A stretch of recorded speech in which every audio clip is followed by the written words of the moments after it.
So we'll go ahead and get started. What's up, Shandy? So we'll start with our field design. So the videos are on YouTube that were like the recording. We had a question, are the videos on YouTube? Yes, but they're not going to be just, you're not going to be able to go to our YouTube channel and find them without having the actual link. So you'll have to go to the download of where you purchase the bundle, and that will have like the updated YouTube link. Because it's a, since it's a paid webinar, paid training series, we don't just throw those up on YouTube for the public. You'll have to actually have the exact link to get to it. All right, so we'll start with this field day design here. And we have a couple different, we have some clip art, some live text. We'll pretty much get these, we'll pretty much set these up as live text, just that way it's really easy to edit, and you can, switch out the clip art, switch out the text to, make it for whatever school or event you want. So with this, we're going to start out with some live text and kind of just build and add some clip art as we go. So the first thing we'll do is we'll go to our 2-color live text, and we're just going to hit apply. That's going to give us our text field. Are you guys able to see my screen okay? Okay. If you're having issues with the screen or audio, like if it, something like that, usually if you sign out and then come back in, it usually fixes that issue. I've had a couple of people say they can't see the screen. So if you can hear me, just sign out and then come back in, and it should fix that issue most of the time. So we got our first text field. So now there are 2 ways. I don't know if I showed this really last week, but when we're building designs like this, you don't always have to use your live template editor to select like the text field and change it. So if I type in field here, if you're just designing, or like as you're building your designs like this, if you apply another text and we bring it down kind of to match this one here, instead of every time hitting find text, what you can also do is select the text tool, which is the A right here. And if you click in like onto the word text, now you can't go to the like open area here. You actually have to click on one of the letters. It will open up our little edit text box. So you can just type in whatever you want it to say, just like that.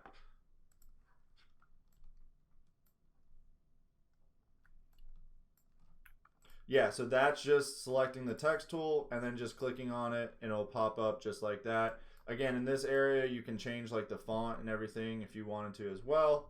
And that will, just once you switch the font, hit OK, it'll just show up just like that.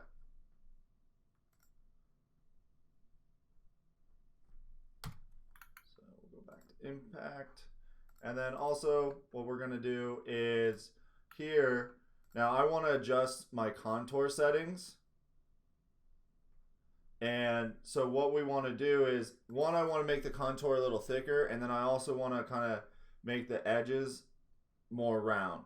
So to do that, we're going to select the actual like red on the contour itself. If you click on the black text, you'll notice how it gives you more of like the impact, the sizing, and stuff like that.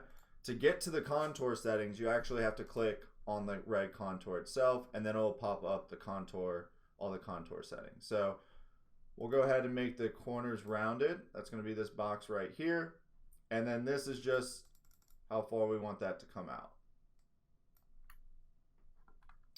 And I think we'll go just a little bit more, just pretty much close off those gaps.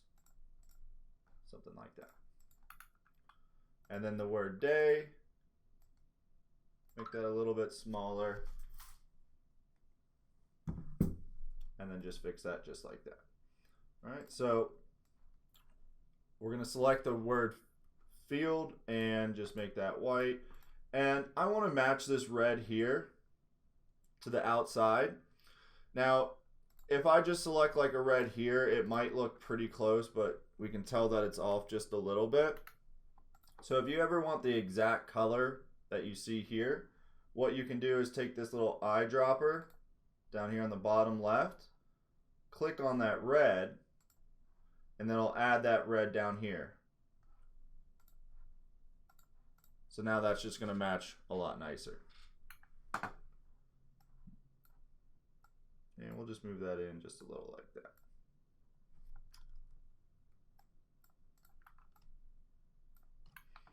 All right. Now, on our next part of our design, we kind of just have this little box, and then we threw in some clip art with the sunglasses, the sun, and some clouds. Now, to get... Yeah, so we had a question, can you clarify when you're using a Corel tool versus a Design Wizard tool? So yeah, most of it, like if it's coming off of the Design Wizard here, that's, you know, it's going to be a Design Wizard tool or the live template. And then stuff like these, all the basic shapes and the toolbars you see on the sides, those are mostly going to be your Corel features. I'll try to, you know, clarify those too, but most of the time if you see something coming off like one of these toolbars on the left or down here or anything like attached up here except the TRW toolbar, usually that's going to be, you know, your TRW toolbar, that's going to be a combination of both. It will have some Design Wizard, plus most of these are going to actually be Corel features, but we just make it, those are a lot of the most used tools when we're designing, so we just throw them up on this toolbar to make it a little bit easier. So except the launch button, most of these other tools you could find through Corel, it's just we put them on this toolbar because you're going to use them the most.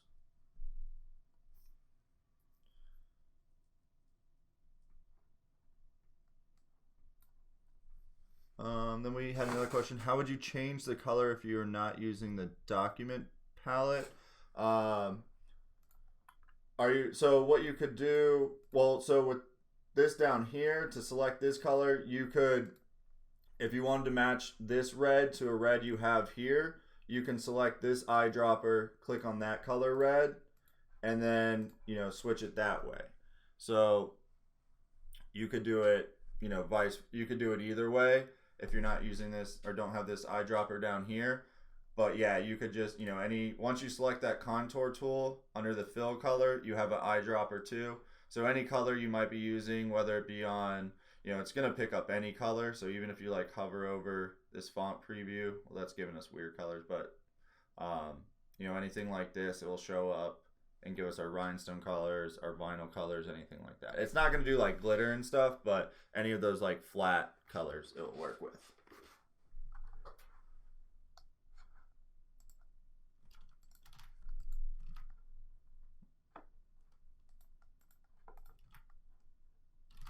There we go. Yeah, so those eyedroppers are two different tools, or two different eyedroppers though. So they're both are gonna like select the color, but this one, when you click on the contour itself, this eyedropper will automatically change the contour of what, you know, the item you have chosen. This contour down here at the bottom, what that's going to do is just, you know, any color that you want, just kind of quicker, you can click on it and then it'll give us that option right down here. So it's not, when you do use this eyedropper at the bottom, it doesn't necessarily like select or automatically change your item to that color. It just quickly adds it to the bottom down here.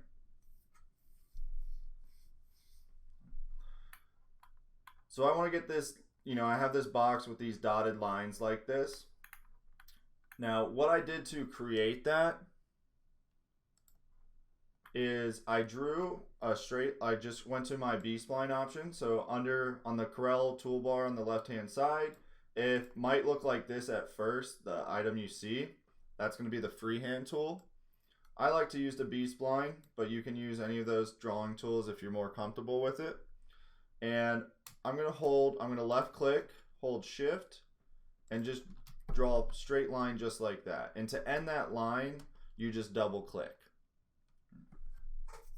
So just out of, you know, just want to see, does anyone know how to take this line here and make it a dotted line without having to like maybe, you know, make a copy like that, where we can just take this line and make it a dotted line?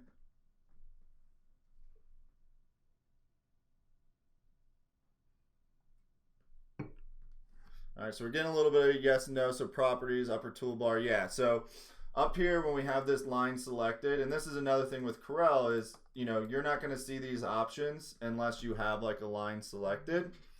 But right up top here we have the pen thickness. So we can make this a little bit bigger, and it's going to first of all make that line thicker. So we'll make that like closer to 50. And then you have these 3 boxes in the middle, and these are actually pretty cool. You can do a lot of different features with this. You can actually add arrows to the end of your lines, just like that. And there's a lot of different options in here. They're not just arrows. They have like airplanes and, pitchforks, fingers, stuff like that. So if you wanted, something showing, look over this way, you have like a finger just like, pointing. So there's a lot of little features in here that's pretty cool to mess around with. In this case, we'll just keep it just blank like this. And then the right side is just the same thing, but it's pointed to the opposite direction. But the middle one will give us all these different line options. So you can see all the different dashes and stuff you have in here. So you can pretty much just select any one you want, and it'll give you the different types of lines. So we'll kind of pick one like this. And when you change the thickness, it will kind of change how many fit in there and everything like that. And if you pull this out a little bit more, you might see just a piece of one.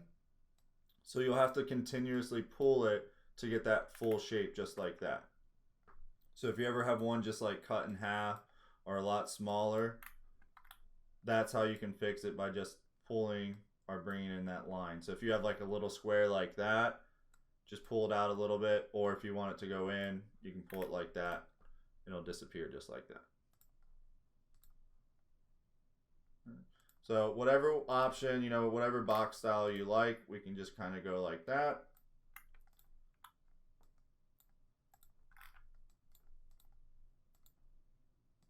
We'll go with this line here. And we'll pull it out just a little, just like that. All right. Now, we have the pen thickness. It looks good right now, but the only issue with this is if I go to my wireframe, see how I still just have a straight line like that? So if I go to my enhanced view, it's nice, it has those, dashes in it. Wireframe, it's just a straight line. So yep, I'm already seeing a couple people saying it. We want to convert this line to an object. All right, so if you select this here, right on our TRW toolbar, you'll have this kind of orange box. When you hover over it, you'll see convert outline to object. And there's a shortcut, Control-Shift-Q. That might be too much to remember, but this box, that kind of orangish box right there, that's going to allow us to, when we click this, you'll see it actually takes that line we have and creates an actual object rather than just a straight line. Because when you're looking in wireframe, that's what your cutter is going to read. So enhanced, like if you're doing any printing or stuff like that, most of the time what you see is what you'll get. But cutting wise, if we're sending this off to a vinyl cutter, this is what it would read until you actually converted that to an object, and then you'll see your lines just like that. So we'll just pretty much make a copy, bring it straight down, and then we can just grab, another line. I think we set it to about 20, and just pick our dashes just like that. Or we just take one of these lines, rotate 90,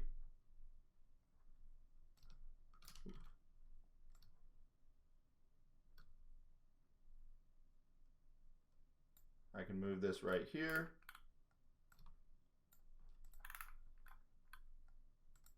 And then all these here, what I can do is highlight and just select these extra ones here and hit delete.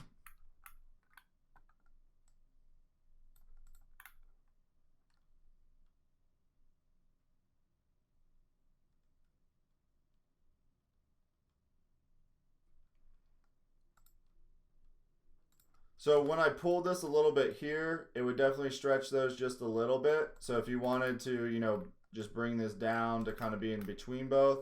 You can do it both ways too. Or we could pull it out a little bit that way.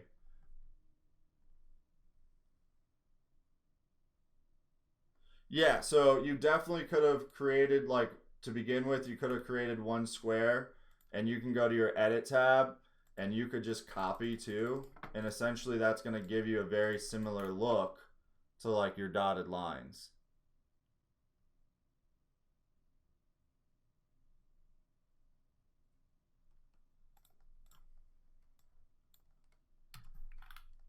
So yeah, we could just bring these down. There's a couple ways you could kind of line it all up. We could just bring these up just like that, and that way it keeps it all the same too, doing it that way.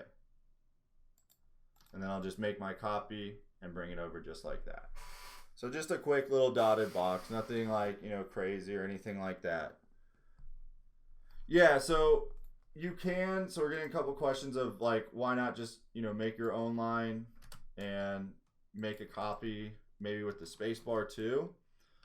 With that, you have to, you know, it's going to be a lot harder to make every area the same. Sorry, I threw an extra one in there. So like you can see the spacing might not always be perfect. So that's why I would recommend either doing the dashes up top, or if you do want to kind of create your own line, so maybe you want it that long each time, then you can go to the copy. You can maybe, you know, whatever space you want in between each one, let's say 0.05, you can hit the copy selected to the right, and you could just make your lines just like that too. So whatever's easier. But this gives you a lot more options for your dashes too. They have smaller ones, larger ones, so you know you have just a lot more options than just like maybe just a simple rectangle like that.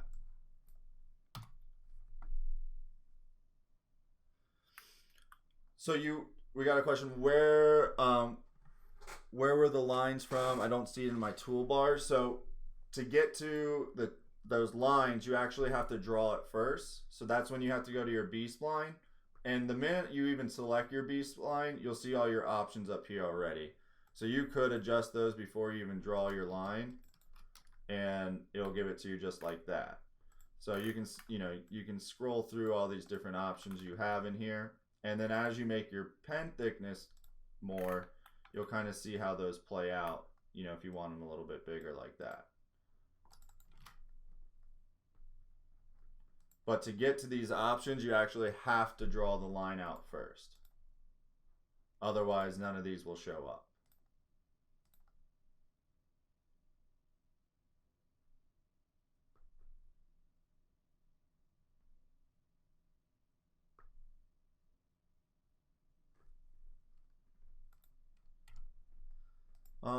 Is there an advantage of using pixels versus points?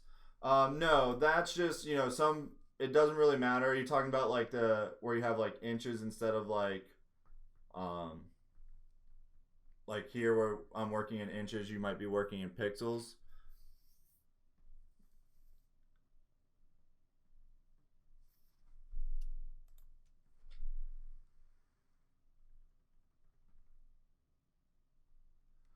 Yeah, so there's a couple different ways. Like I said, you could definitely use the rectangle and then convert it to a curve.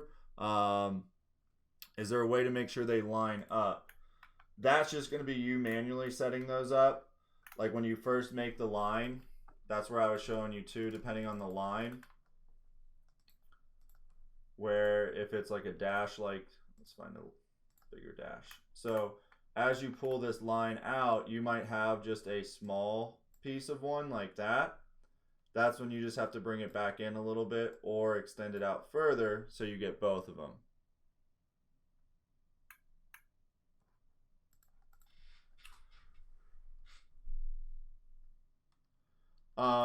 So if you're trying to line the top and the bottom, you can hold shift. Like if you make a copy and paste, so let's say I have this item here, I copy it and I paste it, you can hold shift and it'll keep it perfectly in line. So you don't necessarily need to use like alignment tools or anything for that. You can literally just hold shift and it keeps it perfectly in line. So once you have one side done, that's what I just made a copy, moved it over here, but when I'm holding shift, and it keeps it perfectly in line that way.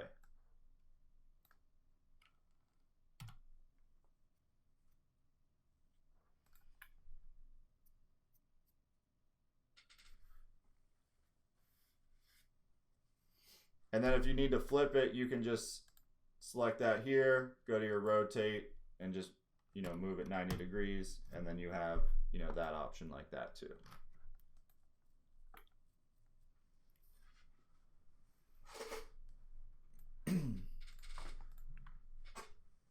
All right, so with this part here, now we're going to add a little bit of clip art.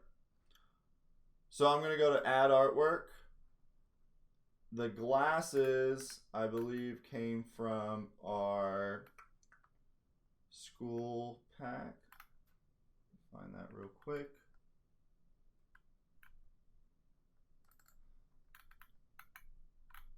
Yep. So this is our elementary live templates mini pack. So we're going to actually be pulling the books from here too. And I'm going to just select these sunglasses. So I'm just going to double click. And that's just going to add my artwork in here just like that. So pretty much what we're doing is sizing these up, rotating them however we want. Maybe make them just a tad smaller. And now we'll just kind of set those in here like that. Now, this is where it's kind of up to you if what part of the design you want to keep as like something you can edit, something, you know, maybe you never want this box to change, but if you do, we'll leave the clip art kind of as is right now. And that way, like if we wanted to take the sunglasses and maybe add a different clip art in there, we could switch those out really quickly. But if we don't, we could just at this point, like create a boundary around our sunglasses. And I'll just turn them white right now. And you can do this either way just to kind of see what it's going to look like once it's done. And when I'm done with breaking everything apart, then I can just, actually what I would do eventually is just use the magic boundary with the remove shapes behind, and that's going to give me the same look. So right now, all I did was add a boundary to my glasses just so I can get an idea, turn that white, of what it's going to look like. And you can even select that boundary and group it together with the rest of the sunglasses just so it's all one piece right now.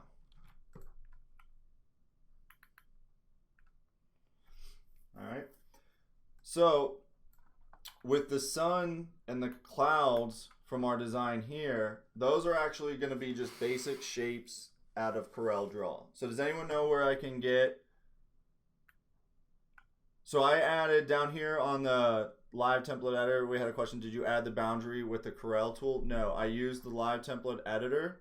I came down here and set my boundary to about 0.08. You click on the glasses, hit magic boundary. You don't need to have any of these selected, and that will just add a quick boundary around your design. And I just turned it white and then grouped it just so it's like all one piece.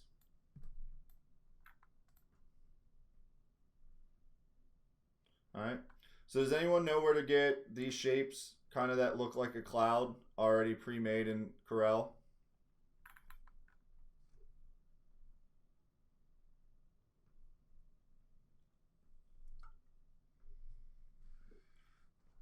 So the star, we got one answer with the star. That's actually going to be used for the sun.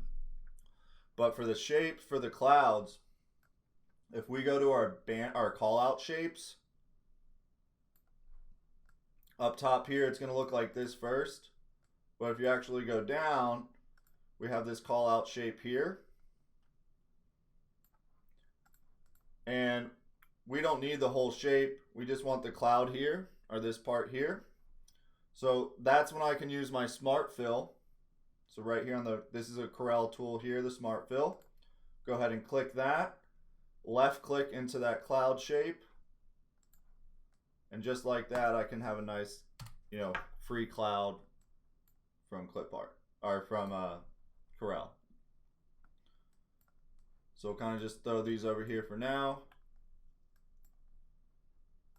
And we can kind of change the shape if we, you know, squeeze it or make it, you know, rotate it, anything like that. Make them look a little bit different, but it's just, you know, very, very simple tool.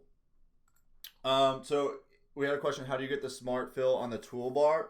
If you don't see the Smart Fill right here on the left-hand side, most likely there's two arrows pointing to the right here. If you click on that, it probably has these like last three tools there. and you should hover over the one of them and it should say Smart Fill. So it's got the kind of paint can with the bar underneath it, but you should have like 2 arrows underneath here. So if you have it like magnified a little bit, not all the tools will fit on this toolbar here, and you'll just have the little 2 arrows. All right, so like you guys said, with the star, or with the sun, we're gonna use just our star shape. So I'm gonna go back here, I'm gonna go to star. Now you can use the complex star if you want, and you can kind of play around with, you know, the different looks here. Now this though isn't like, we don't want to take this shape pretty much the way it is because it has, you know, it's not going to cut well as a vector or anything like that. But what you can do is quickly take this, just select the shape, and up top here in the TRW toolbar, you have the Create Boundary button. So once you hit Create Boundary, it would just literally give you the boundary of that shape that you have, and you could do it that way too. So you can come in here and kind of change the sharpness.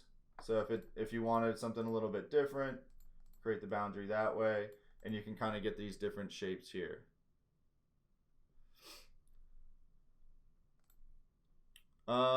On the first call out shape, how do you choose the bubbly one? So when you go to your different shapes, like the call out, up top here you'll see the actual first shape. So it's always going to kind of default to that more rectangle one.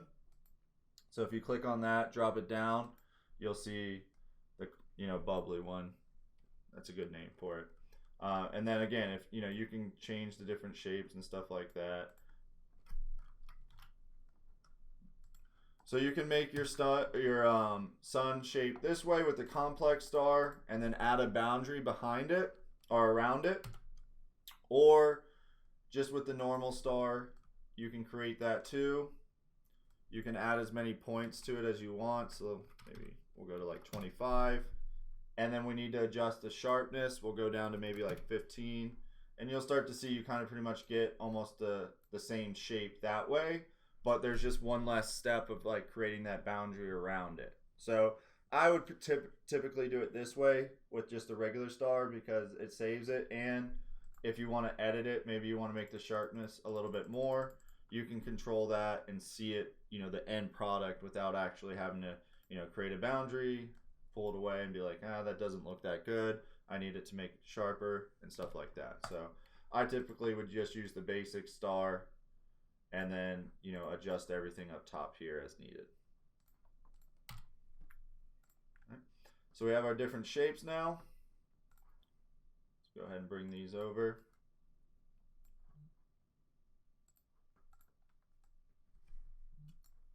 And I'm going to move my glasses to the front layer, so I can just hit the F right here on the wizard. That's going to move it up top. And then we'll kind of throw in our different clouds. Maybe make that sun a little bit bigger.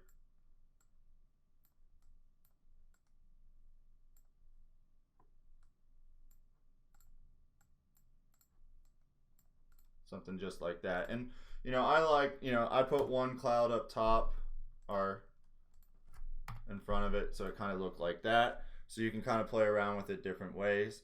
Now this is kind of why I said earlier, like I'd probably, you know, I don't know if there's too many different shapes or objects you might want in this area, but if you wanted to, you could definitely leave these just as is, and you can still switch out all the clip art, or, you know, you can create the boundary. We don't actually want to remove the shapes yet because that would affect our different texts. Because remember last time when we had our design, and let's say I wanted to create a boundary, or I wanted to remove shapes behind, and I hit magic boundary and all my text disappears. Hey Baylor, welcome. So that's why we don't, you know, as we're designing, we don't necessarily need to use the remove shapes behind, because any text, any live text that has a contour will, you know, disappear like that. So if you want to edit this as you're designing, that's no problem.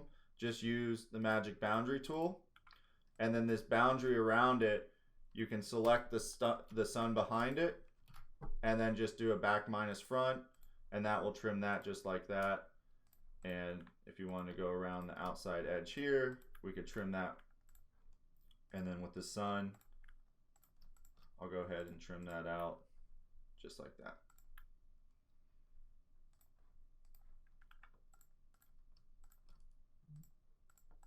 And we'll do this shape here, and then just front minus back. Now all these little pieces in here, it'd probably be easier just to, yeah, back minus front. You're gonna select both of those objects, and all these little ones I'd probably just delete just so it's not too hard, too small for your cutter or anything like that.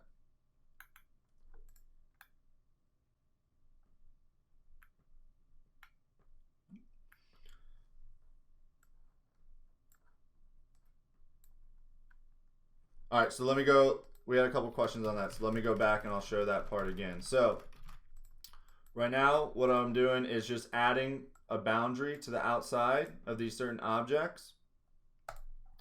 And what I should have done is actually I'll select this piece here, hold shift, and I'm going to select this outside. So I pretty much have those two lines those two objects selected. And the first one, I'm going to hit trim. And what that does is it just trims that area. And then the second one, because I have nothing else to trim it through, I'm going to select the sun and do a back minus front. And the back minus front, pretty much, one, it trims it, but then it gets rid of this layer because I don't really need it anymore. So the trim, if you hit trim, it's just going to do that, but it's going to leave this boundary still there. If you do a front minus or back minus front, sorry, it will get rid of that object that you're subtracting through as well. So here we'll do it again, magic boundary. We'll select our boundary, hold shift, select the line. I'll trim that, and then I'll select this boundary again, hold shift, select the cloud, and then I'll do a back minus front because I don't need that layer anymore, and that's going to get rid of it all in one click. And then the boundary around this cloud, hold shift, select the line. I'm only trimming that line, so I can just pretty much do back minus front because I don't need that boundary anymore. And then any little pieces like this that we want to clean up, we can double click, highlight, and hit delete. That way you don't have like really small, like this little piece here, you don't have like your cutter seeing like really tiny pieces or anything like that.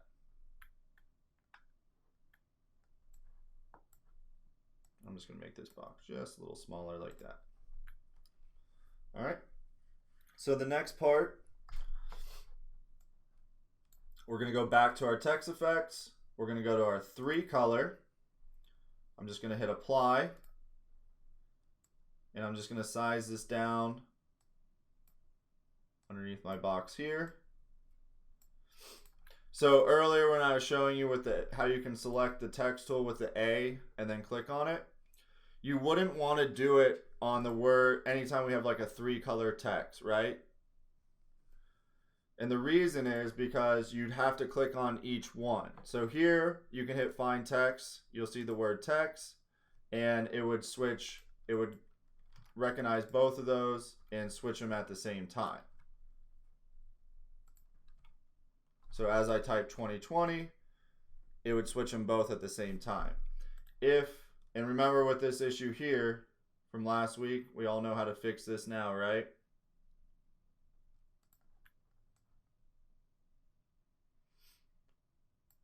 So sometimes in Corel, yep, just you can either make it, like I can pull this out just a little bit to the left, it will fix it, or you can click on the white contour and adjust that a little bit there. So now you can see how this one's having an issue.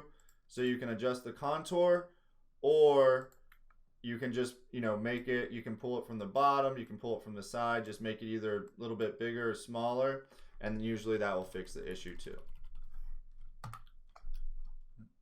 But anytime we're working with a 3 color live text like this, it's usually we don't want to use the text tool to edit it because then we'll have to switch it twice. So like, let's say I click on 2020 and I change this to 2021 for next year, the back isn't going to change with it. So then you have to try to find an area like right here that selects the back side of it. And then I'd have to change this to 2021 too to match it. So anytime we have the 3-color live text, it's usually a little bit easier to, man, doesn't want to work tonight. So let's see if we just make it a little bit bigger, smaller this way. There we go. So anytime we want to do it, we'll change it this way, 2021, and we'll change them both just like that. Yeah, and when I made that bigger here, like when you have your contour, when you make these 3-color live text, I know we talked about it a little bit last week, but eventually when we go to cut this, what's going to happen is where the white is going to be gone. So we're going to have these little piece, any little piece of red you see, that's going to have to be cut. So right now this is a pretty good thickness, but if I were to make this like a little bit bigger and I have this really small piece between the O or the zeros, if I'm using like a glitter vinyl, that's, you know, those are the ones that usually you go to weed them and you don't notice that they're supposed to be there and they come up with the, you know, when they're not supposed to, and then you're trying to take that little piece and lay it back down perfect, but it will twist and turn and it, you know, it just leads to a lot of headaches. So when we're designing stuff like this, we always want to, you know, think about that anytime we're using vinyl, where a look like this or even, you know, this size, and maybe I make, you know, try to bring it in so that 2 lines up, but something like this is going to weed a lot easier for us, especially if we're using like thicker material. All right, so right now we're not really welding anything because we want to keep the text as a live text. So once we're like getting this cut ready, that's when we could go back and start like welding it all together and stuff like that. Right now, we just kind of want to leave it as is because that will keep it a live text. So you can go back and like, let's say you don't want it to say field day, you want it to say something else. Well, we could change it to like summer camp 2020. Instead of books, I could, you know, put some different activities, maybe some, you know, outdoor theme look, stuff like that. So just because it says field day, we can turn this into any type of design when we're done with it. So that's why I'm not like going through and welding as of now. For the sharp corners, like if you're talking about these corners here, that's when we come up to the top and we just select rounded instead. So if you want it to look like more of those rounded soft corners, we can just switch those just like that. Now the text itself, that's the text. So you're not going to be able to round those corners, but you can round off like the contour edges and everything like that.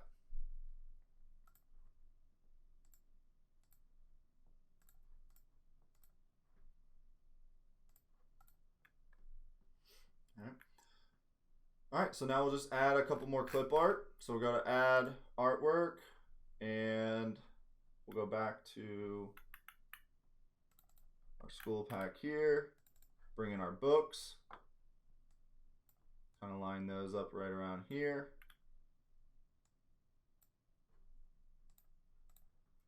And then we got some sports balls. So, you know, any sports balls we want to use. I think I did soccer, football, and basketball, but you know, we can mix them up. You can add more.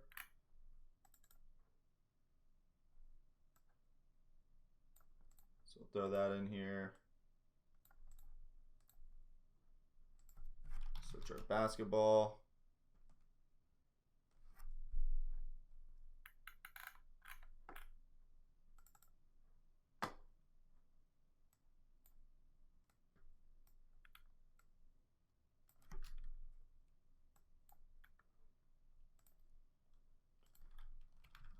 We're not going to include baseball.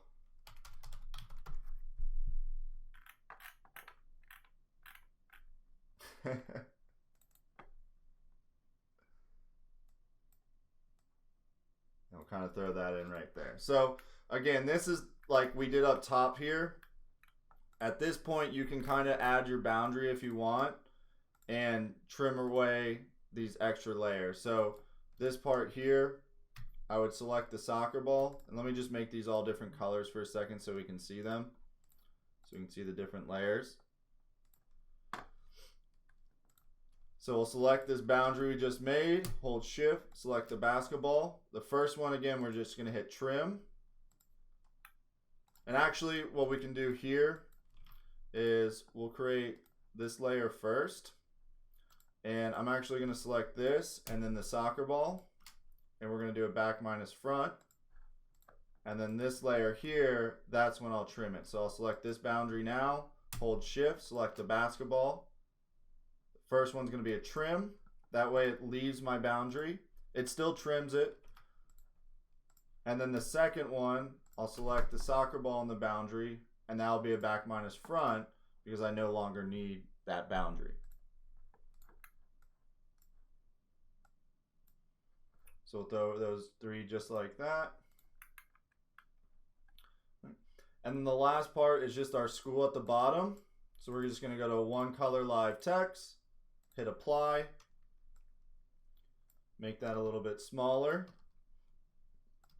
bring it in just like that, and this is where I can select my text tool, and I'll just type, you know, the school name. So Braden River. And this, I'm going to actually switch the font. We're going to use the Pacifico.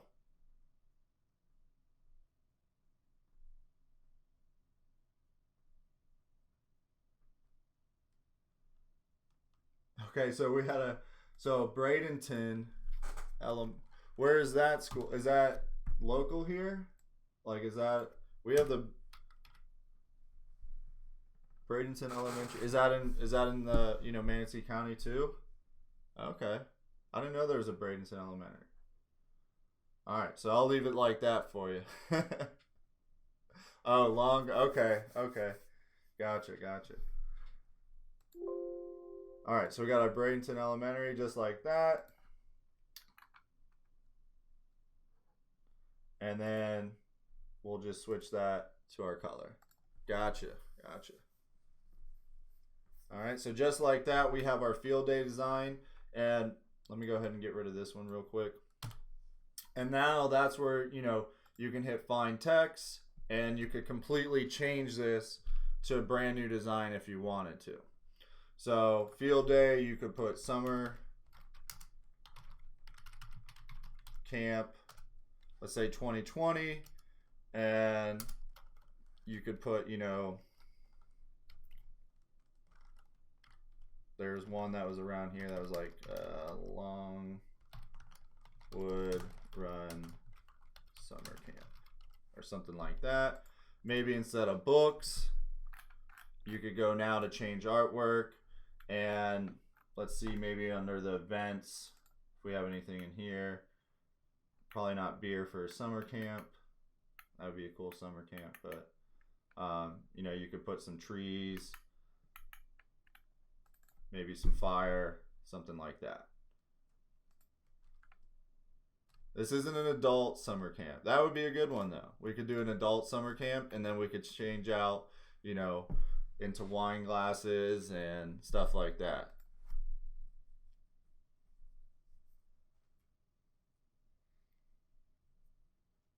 All right, so just because, again, that's the whole thing with these, you know, live templates is we want to, you know, we'll have a base, but we want to just to have, you know, we want to be able to switch them to whatever we want really quickly. So, and then, you know, any of the sports balls would still work, but if we wanted to go like more outdoors themes, we could put trees, we could put like a camper, we could do anything like that.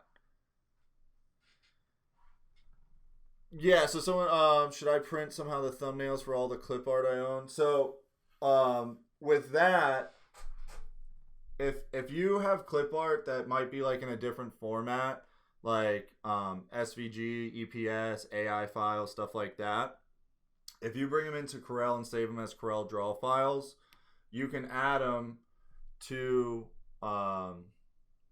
you know, your clip art section. We showed you that last week in one of the I think the first live templates class.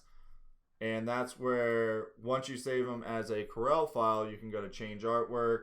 You know, let's go back to our events tab, and you'll be able to actually preview the clip art ahead of time. And to see those items, sometimes as long as they're a CDR file, you should be able to preview them. They might look like this to begin with, but that's when you just come up top here, scroll this up to extra large, and then you'll get to preview all your items that way. So we can switch that out with like the camp or the tent like that.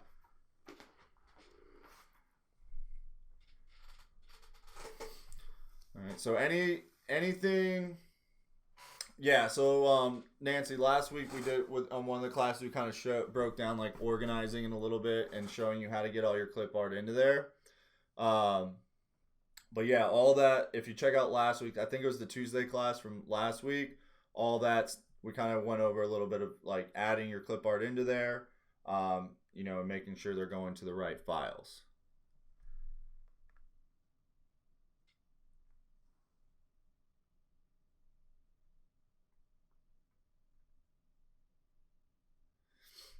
Yeah, Tuesday last week. There's the first live templates class. So someone also asked if we add our own clip art, how do we like list it so it comes up in different, like if we search sunglasses to pull up sunglasses, if I pull up like camping, is it going to pull up all my camping stuff? So it's going to happen two different ways. So let's go to our add artwork here. Yeah, but name tags are the best. So, you know, you might be with sunglasses, you can maybe type with sunglasses, you might type sunglasses, underscore aviators underscore, you know, anything that might be like just, you know, stuff like that. But also if you save it to a pack, so like let's say we have our camping pack, if I type camping, all this camp stuff is going to show up because it's going to have this whole pack there. But you'll see here camper, car on the road, stuff like that. I would have to type like car, and then this would pop up as one of my options too. So, you know, any words you put under there, you can just underscore a bunch if you want. And that way that, you know, you can search it that way. But if you have it in a certain folder too, it'll bring up that whole folder if you like search up top here. So if I go back to my clip art and I type football, it's going to pull from all my football just like that. And if I had all these football packs too, it would bring those in there. And then I could click on those. Now, most of these, since they have the word football in it, are going to show up there anyways, but you could do it that way too.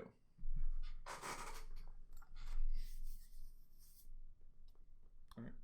But this is where we talked about last week too, is let's say you don't have like this, you know, this pack or any of the packs I used tonight. Well, just from all the designs you're going to get tonight, you now have sunglasses, you have some school books, you have a soccer, football, basketball, you'll have some, you know, kind of island look, stuff like that. So that's where, you know, we can take these sunglasses now, go to a new page,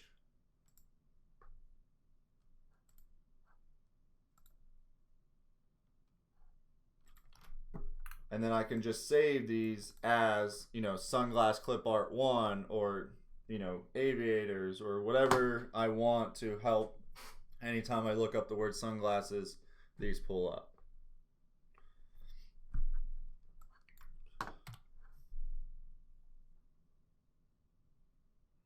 No, so clip art will not have a different extension. It's just all how you save it. So like when you had it here, you could just go to File, Save As, and it's going to default to your CDR files. And that way, if you save as a CDR, that's where you get to preview that item. If you save it as, you know, an SVG EPS, it's not going to give you the preview of whatever item you have. So again, like here, all it would say is camper 01, car on the road, but you would have, it would look more like that, or kind of more down here.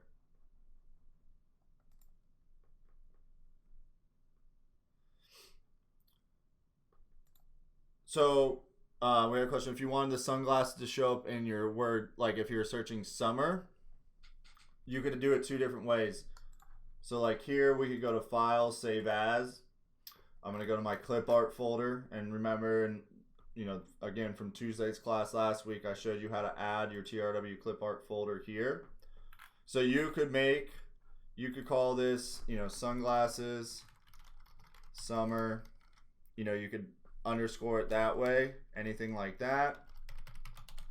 Or you could just type in sunglasses. I know I spelled that wrong, but and let's say you had a summer packed folder or, you know, a summer clip art folder already, you could save it into that too. And that way, you type summer, it would pop up as well.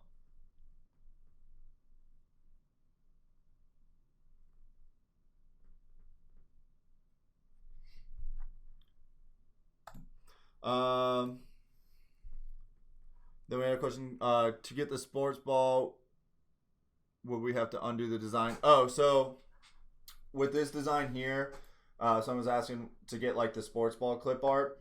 The file you're gonna get, they're all gonna be still together. So I just put these boundaries around them, but you'll actually get, all these will still be like full clip art. So you won't have to, if I gave you this file here where they're all trimmed, there'd be no way to go like fix this unless you manually like tried to fix it yourself, which would be pretty hard. But the file you're gonna receive, nothing's gonna be like edited yet, so you'll get the full clip arts for each one.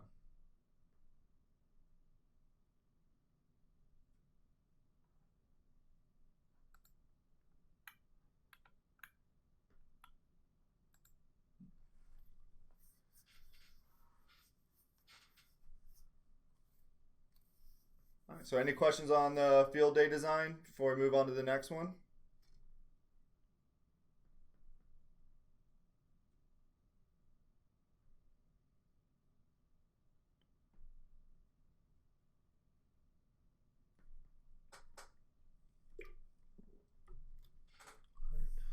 I had one question. Can you distinguish the intersect command Matt used last week from back minus front?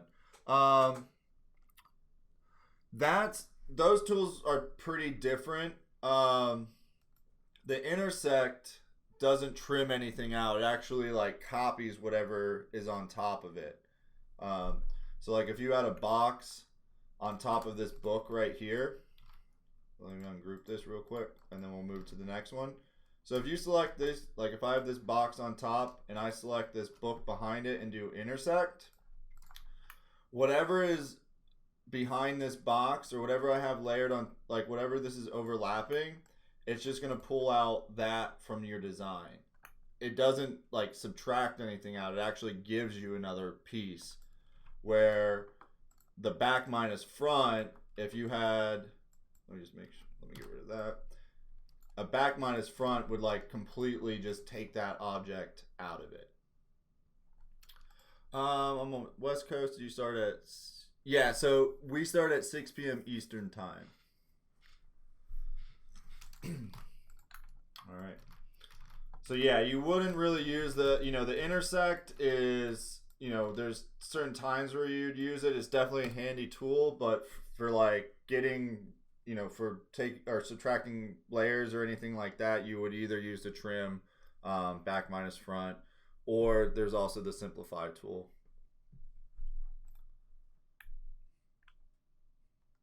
All right, so we'll go ahead and move on to our next design here.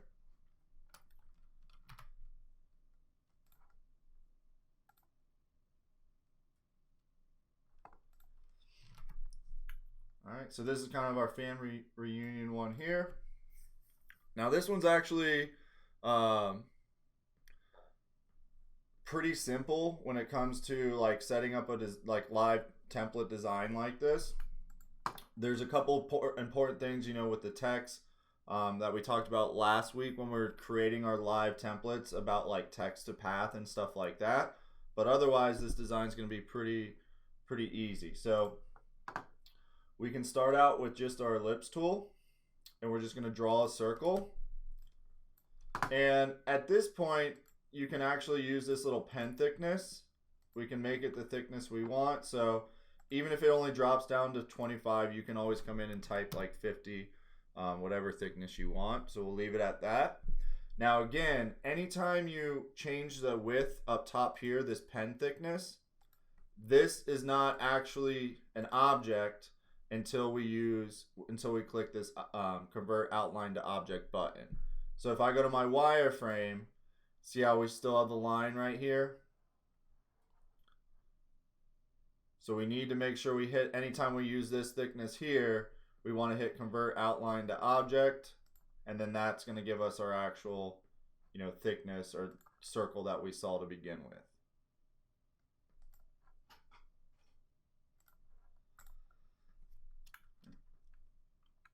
So next I'm going to take my B-spline tool and I'm just going to draw a straight line across here.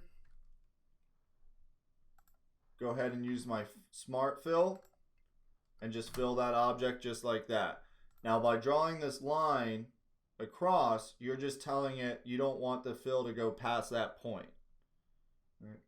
So instead of, you can leave the full circle and still have your text going through it if you want, and eventually trim that out.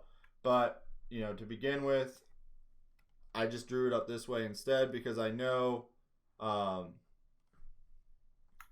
going to trim most of this anyway, so why bother with it later? So now I can delete my original circle, delete that line I just created, and this object here, I'm going to make a copy and then just flip it just like that. And then my text is pretty much just going to go through the center part here.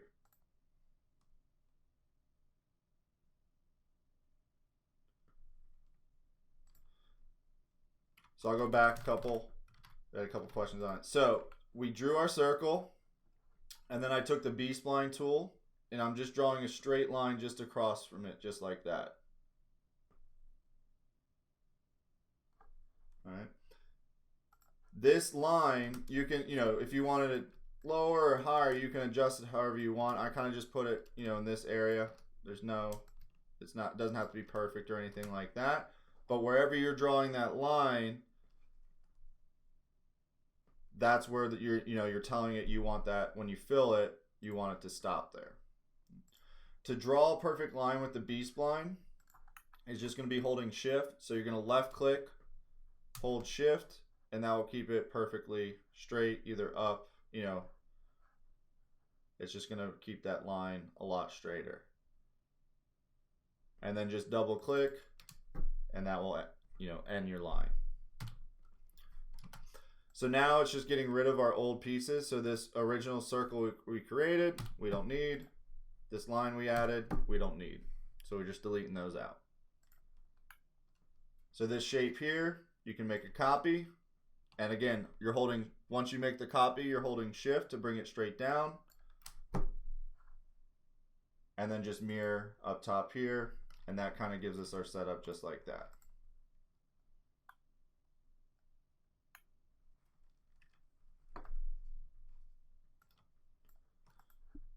All right. So a lot of this now is just going to be using our live text.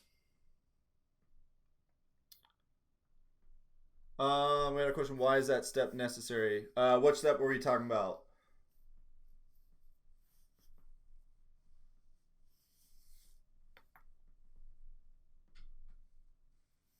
Yes, you could use the circle, and you could do a circle, and like let's say we had the circle like this.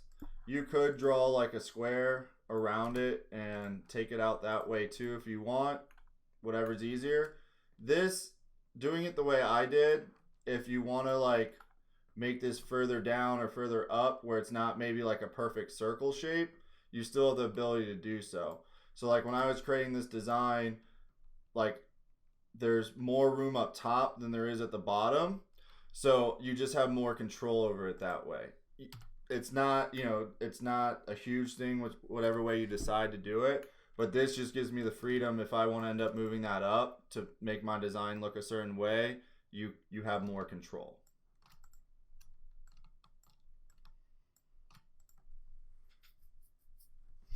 All right. So now we're just going to add our text. And we'll actually do a 2-color. We'll hit apply.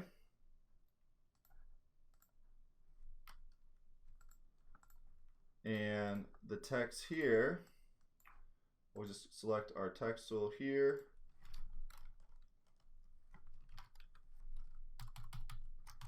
Type Smith. And the font that I used in this design is actually one of our Game Day 2. So it's going to give me a look like this, and this is because it's in the live text. So that's okay. And if you click on the box or the text itself, you'll see how the box is actually way down here. So when you use different fonts, as you switch them out, they might look different. Like, see how this Smith is a lot bigger. It actually goes to the full shape of the box. So as you're using different fonts, it might look, it might do something like this where it makes it look like not filling up the same amount of area. We can manually just grab that and just bring it down just like that.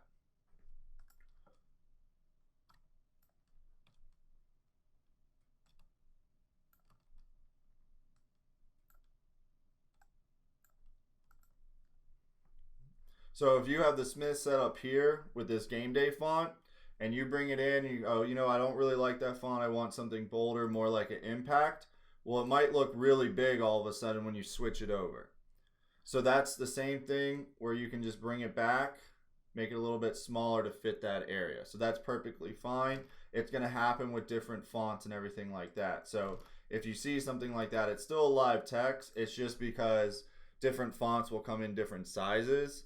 And when they're in that, envelope shape like this, you can see how the box is actually way down here. It's just this Game Day font isn't as tall as the impact, so it's not filling that whole area.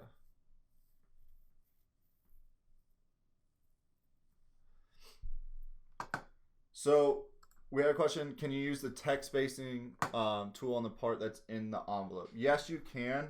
The only problem with that is you don't necessarily have all the freedom. You can use the text spacing to bring those letters in a little bit closer, but you won't be able to just select the S and move that closer like you normally could with the text spacing tool. So they're all going to move together. So it might, if you're trying to get that S closer, it's not going to work the same.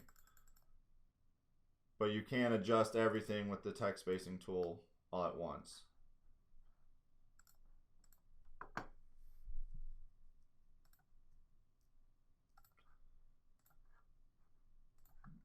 So let's go ahead. We're going to make this contour. We're going to make this white.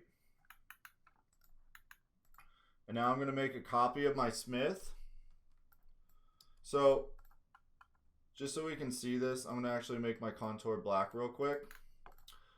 You can see how on this design here, I have that shadow effect. I didn't do that using the text effects. I did it manually. And to get that, and actually let's bring this in a little bit less. To get that look, if you select this entire text with the contour selected too and you make a copy, it's going to add the contour.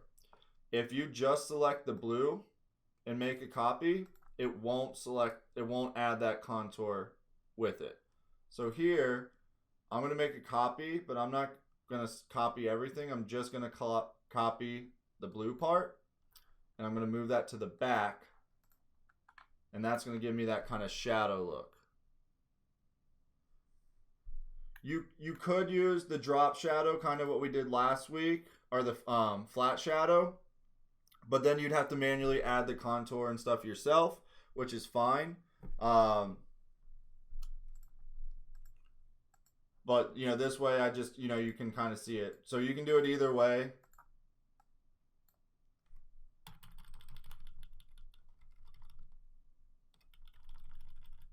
But that's how you can kind of create that look just like that.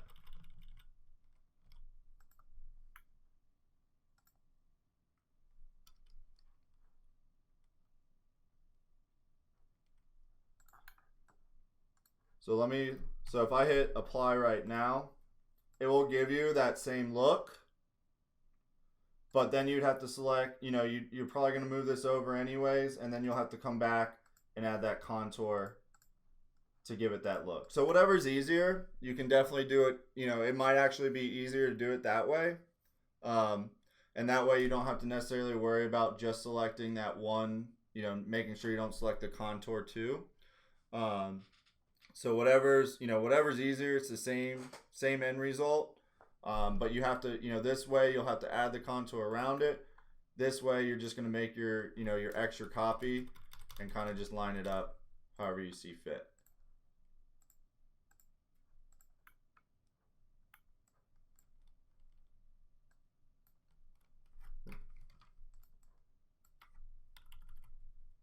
I'm just going to nudge that up a little bit, just like that.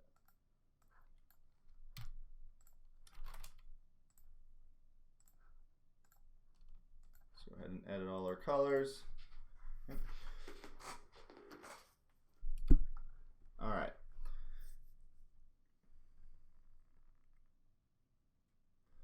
To make the copy of only blue, do we have to break apart / separate the two colors? No. So here, if you have your copy and this still has the contour around it, you don't have to break anything apart. If you want the contour to be copied, you highlight the whole thing and you can do Control C, Control V, and that will give you the same thing with the same contour. But if you literally just select the blue, so if you're selecting the blue, you won't see any of the contour options. If you copy and paste that, it's only going to give you the original blue text without like that outside contour. But pretty much if you click on the contour and do a copy and paste, again, that's going to know you want the contour and give you the contour too.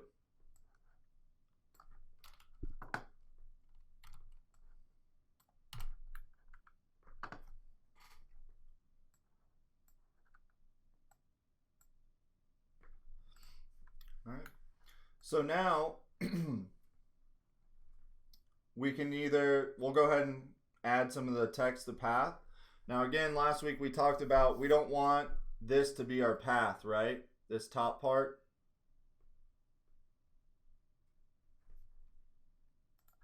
So if I type out proud to be, let's make it uppercase.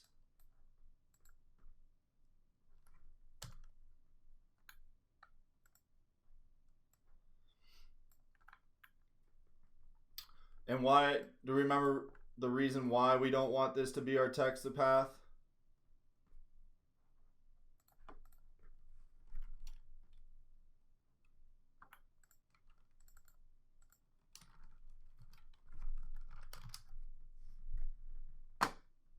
Exactly. Yeah. So if we make this thanks, Nancy. If we make this our path, just like, you know, all of you guys are saying, once it's on there and I go to break this apart using my break apart effects, that's when it gets rid of that line. So we want to add our own circle there first. So you're going to draw your ellipse tool, pretty much copy the shape of the circle that's there, and you can make it just a little bit bigger. Or if you want it on that line, you pretty much make it the same size. Now you do want to double check that it's on that line correctly. So now if I select proud to be a fit the text to path, come up top here. To make sure that I'm on my circle I just created rather than the blue, if you click on that circle anywhere and drag it away, you'll see how that text is still on that. So if you drag this circle away and you notice that that proud to be is still staying behind, that means that it's on the blue instead of our circle here. And then I'm just going to select that text, add a contour,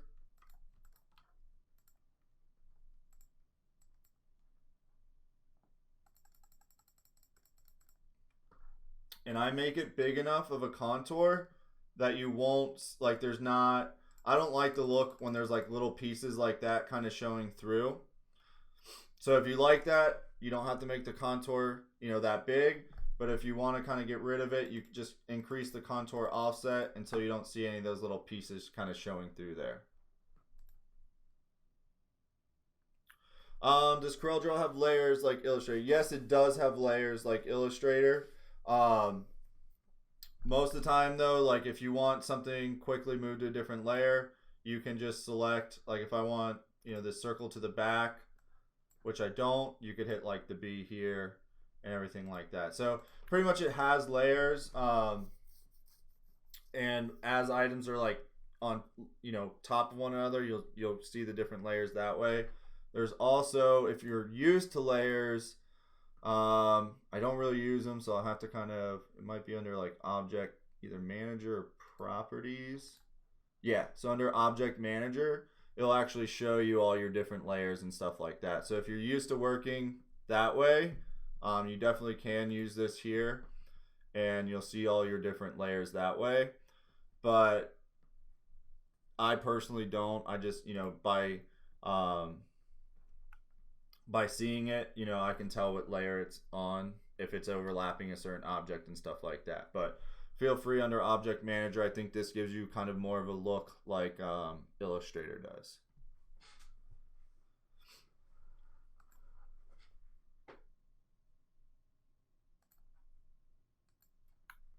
Yeah, and that's the thing. Like half the time you'll turn off certain layers, you'll hide them and stuff like that. So I typically don't use this page. I know some people, like we have some graphic designers here that do more of like our website designing and, you know, stuff like that. They use Illustrator and they love layers. So I just never used them like that. So I typically, you know, if I needed something on a different layer, like let's say I have these palm trees closer to this and it's like behind it, but I want it to the front, you can always right click, order to front of page, and that moves it to the top layer and stuff like that.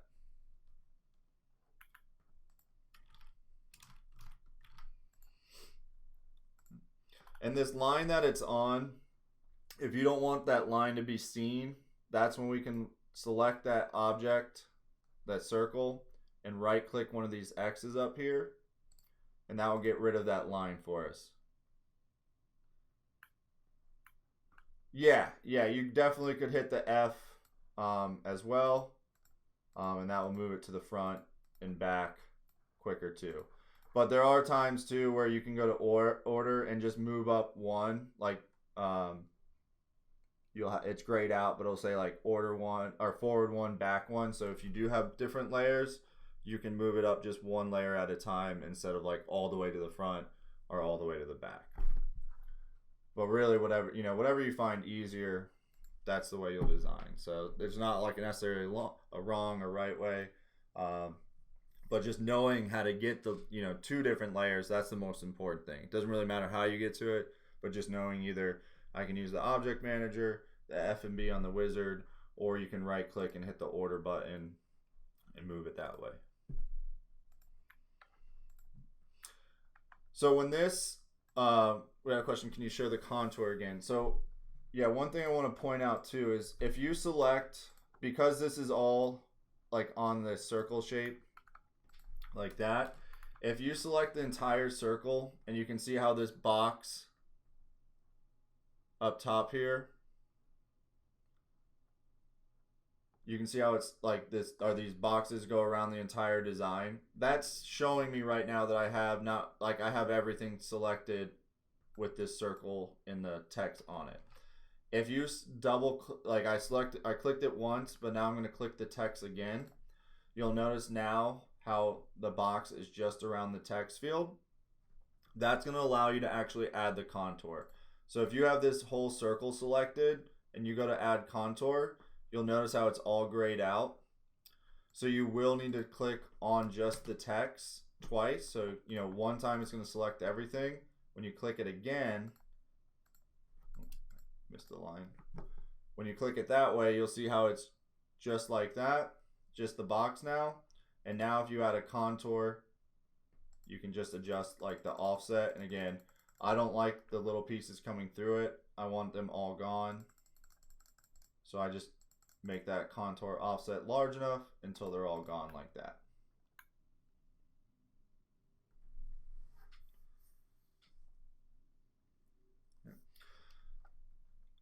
So next part, we can add our next text. So we'll hit apply.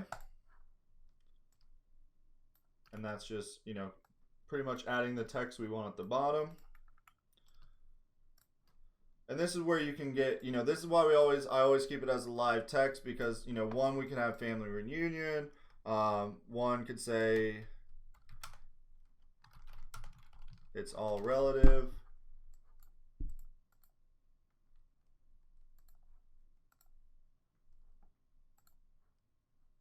You know, whatever, corporate getaway, exactly. So it doesn't have to be exactly this design right now.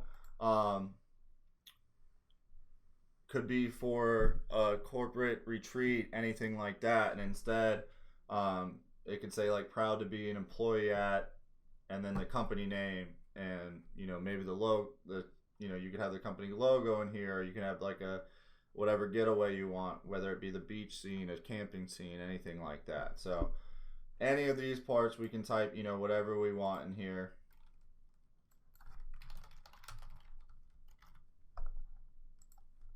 And just easily change it pretty quickly, just like that.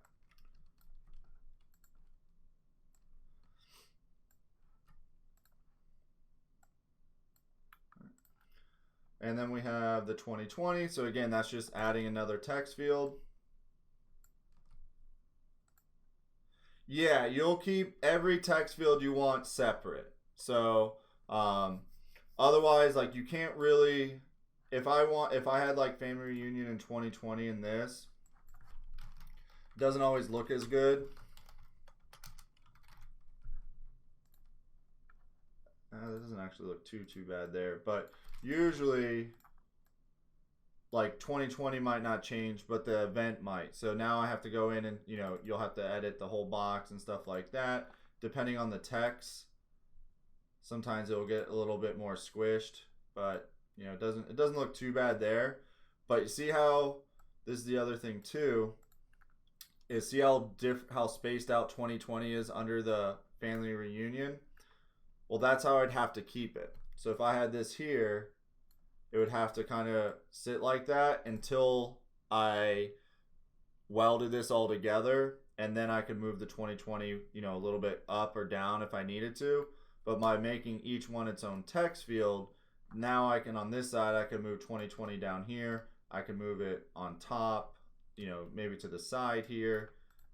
This is just going to be right underneath, and this is going to be the space that has to go underneath it. And each font will look different. So if you go to this font here, it might be a little bit closer. If you go to, you know, maybe one of our game day fonts, it might be even further away. So it's always going to be different depending on what font you use too.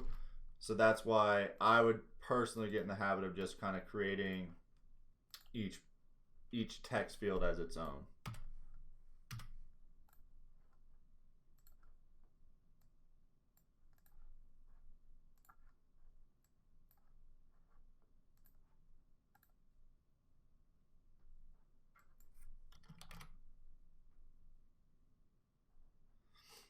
Yeah, so like centering your design, we got a question, how would you center everything if you're doing it, you know, separate like this? There's a couple different ways. So first of all, as I'm building this, I should have done it to begin with, but I'm going to group all my Smith together. But as you're designing, you'll see this page behind us, that's your workspace. So if you select an object and hit the P as in Paul key, you will center it to your workspace. So like this circle here, I can hit center, and now I know that's completely centered to my workspace. I can center that there, and then center this bottom piece here. And I know each one is like perfectly centered to that workspace now. So you would just do the same thing, family reunion, center that, and you're just holding shift to bring it perfectly down, just like that. Same with 2020, center it, and then bring it down just like that. But like if you wanted an offset, you know, you could just set that up just like that too.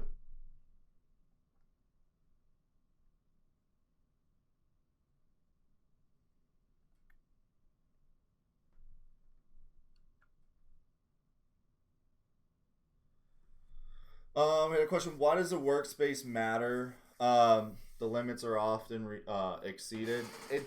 It used to matter a little bit more. It seemed like when it matters sometimes when you save files, depending on what type of file you're exporting as. Like if you save as a Corel Draw file, it doesn't really matter. It's gonna, you could have multiple pages, you could have designs all over, and it's gonna save it. It's gonna be. It doesn't matter if it's in the workspace, out of the workspace. There used to be certain cutters when you would send them, like if you had a plugin for certain cutters, sometimes you'd have to make sure everything was inside that workspace, and that would be what was sent over to the cutter.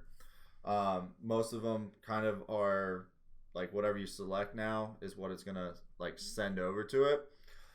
So the workspace, I guess, doesn't matter like a ton now.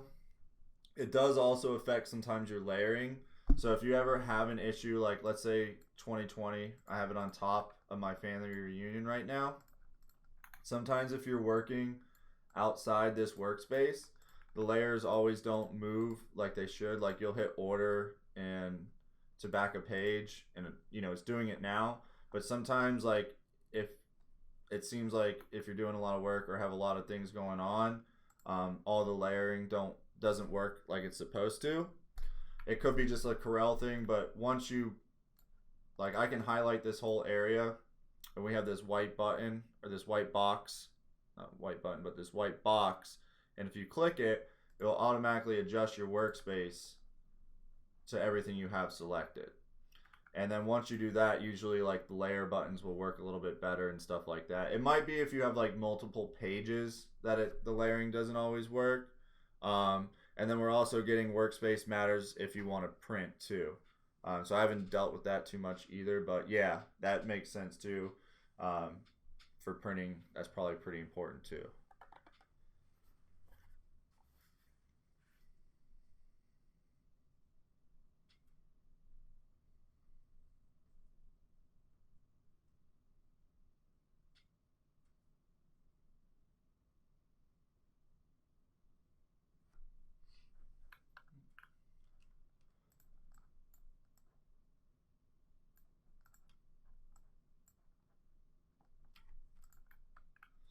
All right, so go ahead, kind of set this up here. Ooh.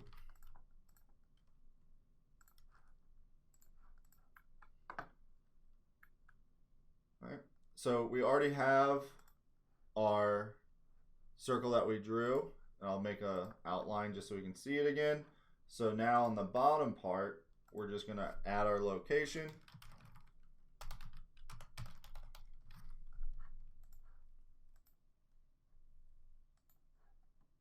And then again, same thing. And I remember this question from last time, but when we're doing a text to path, like on an object like this, a lot of the times it's gonna be upside down.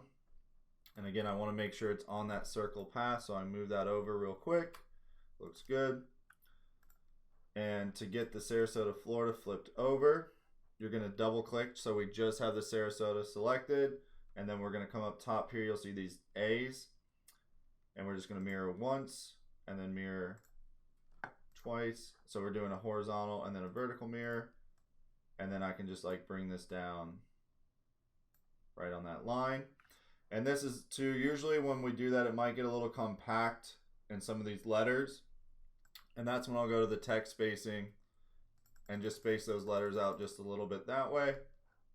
Usually cleans that line up, like doesn't make them as jagged coming in and stuff like that.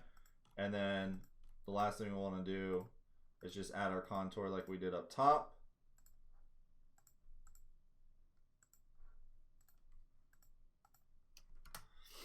And just like, again, if you just have the circle selected and you try to change the color of this font, it's going to fill that whole circle in. So when we're editing stuff like the text color or anything like that, we want to just select the text field. We want those boxes just around Sarasota, Florida. Click that, and then that will change that. And again, to get rid of that line, just right click the X, and that would fix it just like that.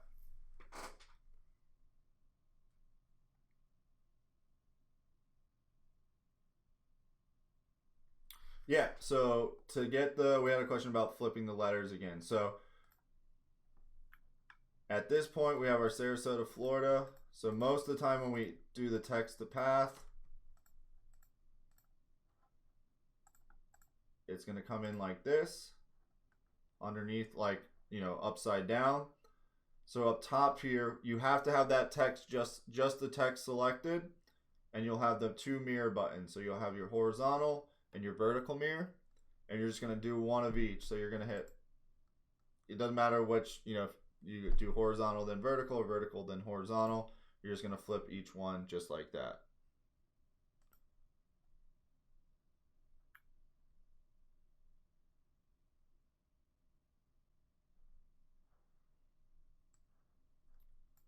All right, and then the last part would just be adding your clip art.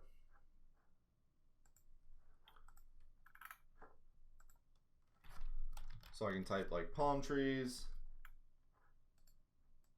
Let's make my view larger.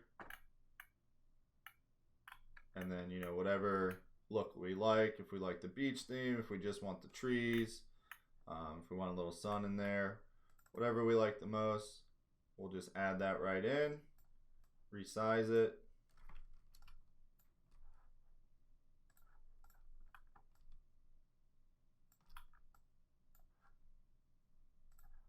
And add that just like that. Right? So this is, again, with that advanced one, you know, if you're going on a camping trip or anything like that, that's when you can now select that clip art, hit change. We have our camping pack too, so I could switch that to our vehicle just like that.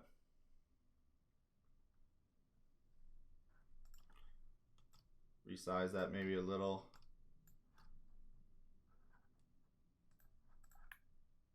And any good camping spot that you want, we could throw that in there. So I like Yellowstone, we'll go with that one. What am I typing now? Oh, let's go caps.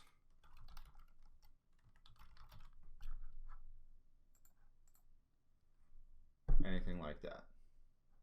So this, again, see how some of the letters are a little bit close? That's when you can select your text spacing, add a little bit of spacing in between that, and that should make that look a little bit cleaner that way.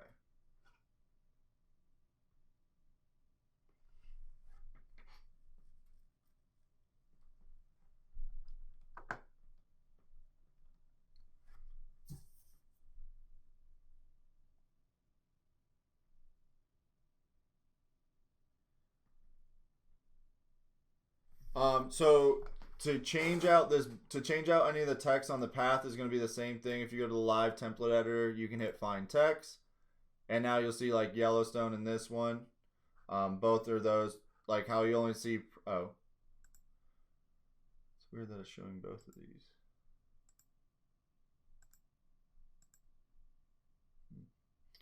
I might have already. No, that's.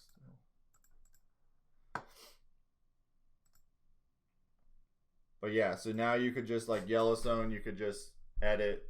Yeah, it's probably the contour, but with the Yellowstone, you can change that to whatever you want. So again, you can select the text tool to change it, or use the find text button and change it that way too. Whatever's easier. You'll see sometimes I just get, going, and I'll just, and these ones that are on the text, the path, you can actually just click in those too and edit it that way. So sometimes that's like, easier for me. But, when you get these designs, it's probably going to be easier just to hit find text and then just use this area here. But the options are there to still click into it or use the text tab.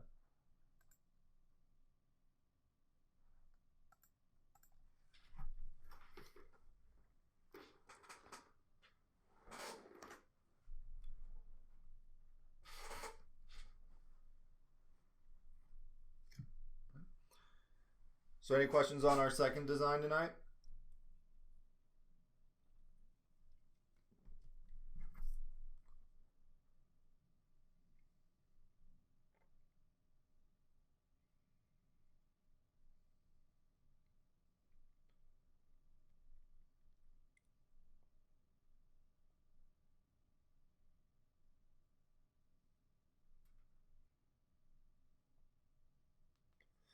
All right. Okay, so if you were getting this ready to cut to get these text off the circle here, that's when you just hit break apart effects, and I'll show the circle here, break apart.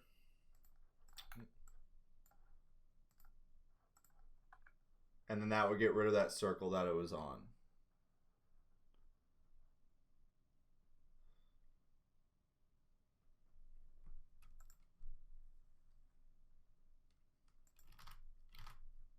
So when you get these designs, like you can see, let's get rid of, you don't need to see both.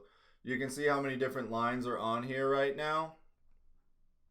And that's when we would, you could highlight, break apart. That's going to get rid of our lines, just like our lines holding the proud to be. And let's go back to the enhance. And then what that's going to do is break apart your contours too. So that's when you would take this white contour, I'll make it just a green so we can see it. That's when you would take this contour here, hold shift and select that layer of Smith behind, and then that's just a back minus front, and then that's going to give you that same exact look you just had. And then same proud to be, that breaks that apart. Select the object behind, back minus front, and now that's ready, that's ready. And at this point, you could just highlight, weld everything, and now that's all good to go. Yeah, and if you don't weld everything at one, like together, like that, or at least the part of the design, you'll see that the Smith, the back layer is already kind of a little messed up just because I didn't weld it before. But as long as you weld it after, it still will be fine. And you'll weld it to the Smith, everything else in your design when you're done. But you could definitely, before you welded everything, if you wanted different colors, like if you wanted this to be, stand out a little or anything like that, you could definitely come through and make all, you could adjust your color scheme however you wanted. But otherwise, if you wanted all one color, you just highlight it all, weld it, and then you have your design.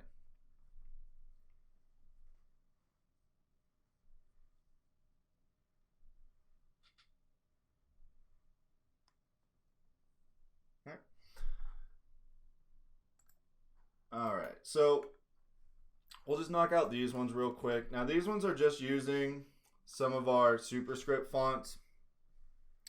And these are just, simple designs. Pretty much just using different text. You can add clip art definitely if you wanted to. But if you guys have used, I think Matt showed some of the superscript fonts last night too. But those are going to have all the extra tails and stuff like that to make these look pretty cool. And that's all we did on this design. So this was like for, a bachelorette party, stuff like that. But on the front, pretty much you'd have, you could do your bride. So we'll type in bride here. I didn't make it for Maya before. I just used her name today. I did make her some stuff, but it wasn't like that. It was some for some fanny packs. But yeah, you can make these on, all sort of items, but they're perfect for like just cheap shirts. They're not going to probably wear them, except, that one weekend and then maybe just around the house after that. So you don't have to go crazy with them. But the superscripts, those ones are going to be the nice ones that allow you to edit all the different looks. So you'll have the word bride like that. And then I can highlight just the letter B. Now these are all fonts that we've created. So these superscripts, there's other fonts like that out there, but any of the ones of ours that have like superscript, and then we have a couple other ones that have some of the features, but any of the superscripts will have all the different like characters. So the B, I can add that part coming off here.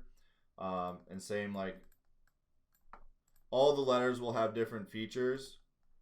So like the E, I can add that. Now the inside letters, to access the alternatives, you just highlight that letter and then you'll see a little drop down come down. So not every letter is going to look like good together, because, you know, like this R that I have highlighted now, if you ended with that R, that would be a good R to use at the end. But because it adds so much distance between the I, the R and the I, like this isn't, you know, it's not meant to be a middle letter kind of. This one's not meant to be like the middle one. This one would, oops. This one could possibly work because it's the tail's going underneath it. Same with this one here, or you'll just use the regular one just like that. So each letter will have those different features to it. Same with this I here. These two, if a word ended in an I, it would look good because those are, you know, how the E comes off. But, you know, but with the D, in a couple letters, they go off the top sometime like that. So those all will look good too. So you could still do it this way and maybe have the E not actually have this tail too, and leave it just like that. So you can, you know, with one, you know, font, you can have 20 different looks with, you know, one word. But to get again, just to show you that again, if you highlight the letter, you'll see a little arrow come off of it here. You just drop that down and it'll show you all the alternatives that you have. But this one says like remove. So these are actually the 3 different options you have with this font or with this letter. Or you have 4. 1, 2, 3, 4 B's.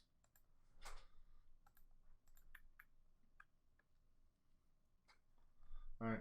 And then, you know, it's just a play on word, and you can see these. You could search like bridal or bachelorette shirts, and you'll see like a bunch of different ones, like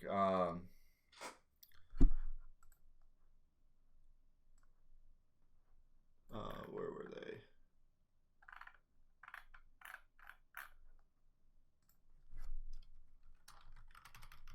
But yeah, like Etsy and stuff, you can find them from there, and you'll see all the just quick little sayings that there might be for bride and bridesmaid shirts and stuff like that. What about the fonts we have that have extra features? Can we access them in the design wizard? Like the Samantha font. Yeah, so pretty much, I don't know if I have that font. Let me see if I have that one you're talking about.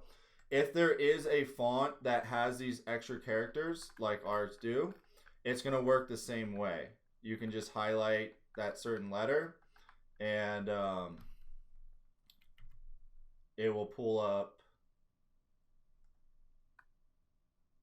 So yeah, I don't think I have that one. But if you highlight, like if you go through any font and you highlight a character, it will pretty much give you that drop down if it has like extra features to it. So notice this one doesn't show us anything like it, so it looks like that one doesn't have it. But if you know, any of those, someone's saying the Samantha font does work with it, but yeah, I don't know any off the top of my head that like have a bunch of those extra features to it, but like our superscripts are meant to have that. But yeah, you can see them all that way. Like you can just highlight it and it'll show you the drop down. And if it has a drop down like that, you can go through and see all the alternatives that you can use with that letter or with those letters.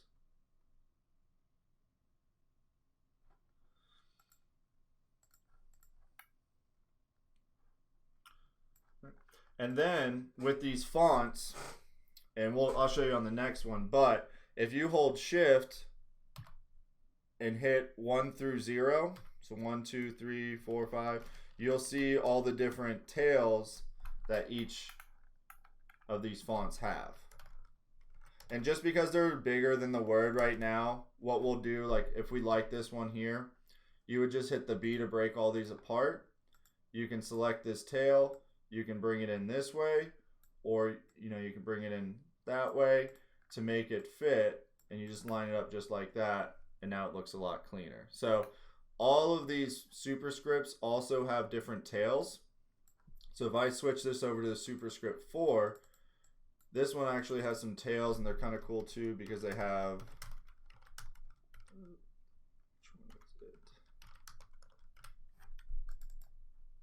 some of the tails actually have some alternatives too.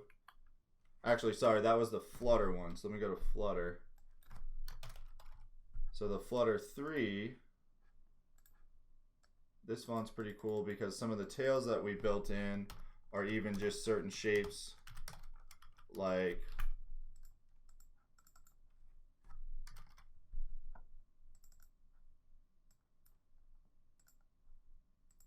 our stars and hearts and stuff like that. So some of the tails will even have little characters like this that you can use. The keys I'm using is you're holding shift and you're just hitting 1 through 0. So like this on Flutter 3, we have all these different tails in here that you could use.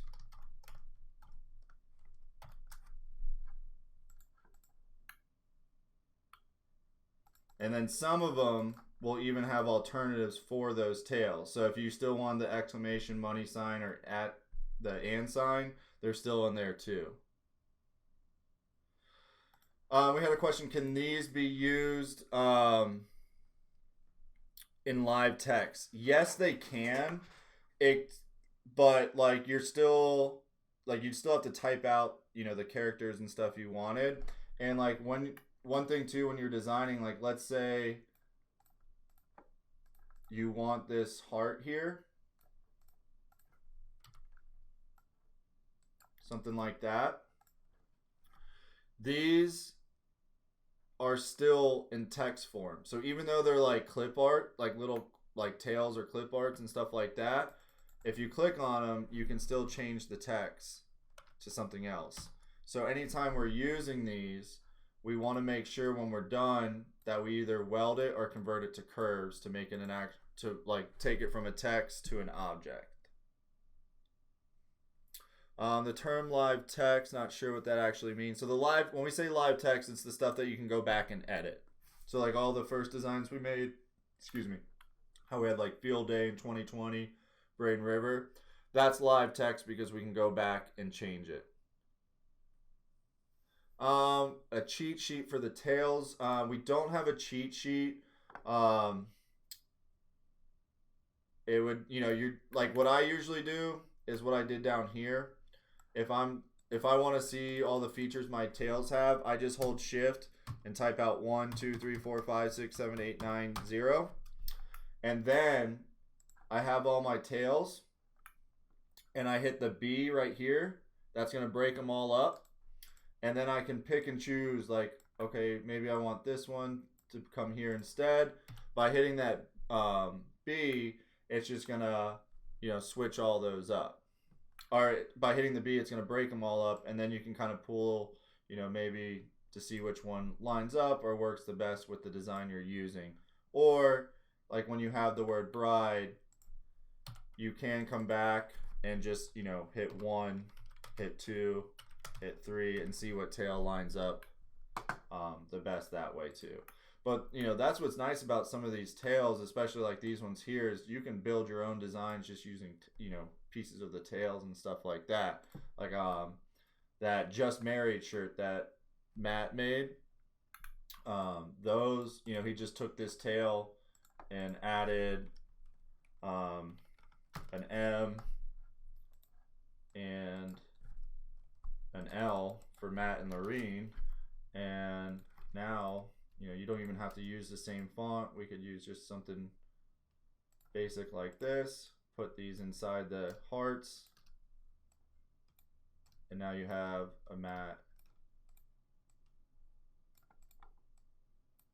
and Lorene design just like that.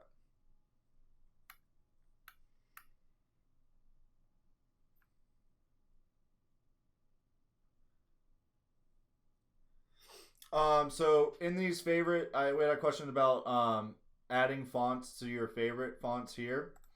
As you're designing, if you start building, if you start finding fonts that you like or use more than often, like this Flutter 3, I can hit add to faves, and it's just going to sit right in this box for me.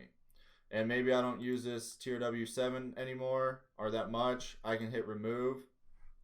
And it just, you know, it's just almost, it's nothing, you know, it doesn't matter if you add them or not. But if you like to design with a few different fonts, you can just quickly add them there as your favorite. So it's just a, you know, feature to have, but it's not, you know, these favorites. It's not like if you start using them more than often, they're not going to automatically add themselves or anything like that. You just manually add them by selecting the font you like and hitting add to favorites.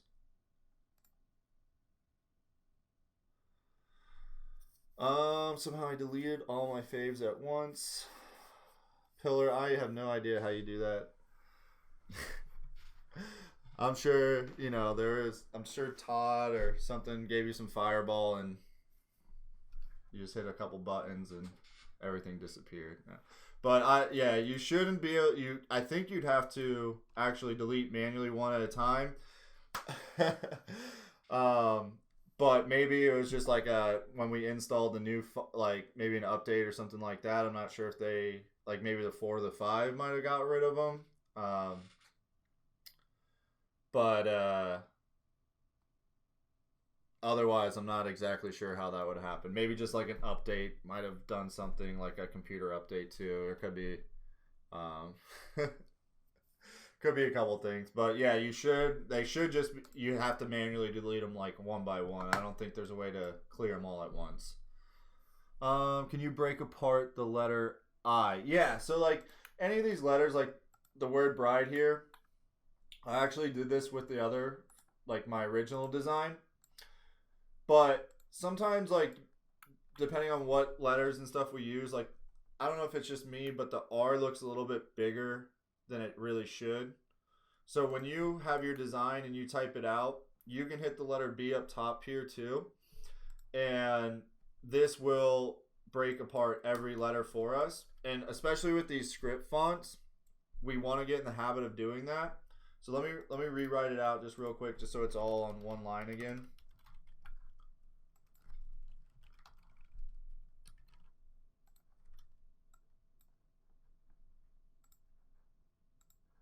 So we have our word like this, and like to me the R and the I definitely look a little bit bigger than they probably should. So we'll go ahead and edit our B, highlight the D, drop down, change that. So right now it's all one part. So we're going to highlight, we're going to just select the word, hit the B, and that's going to break apart each letter for me. So now I can take this R and maybe make it a little bit smaller.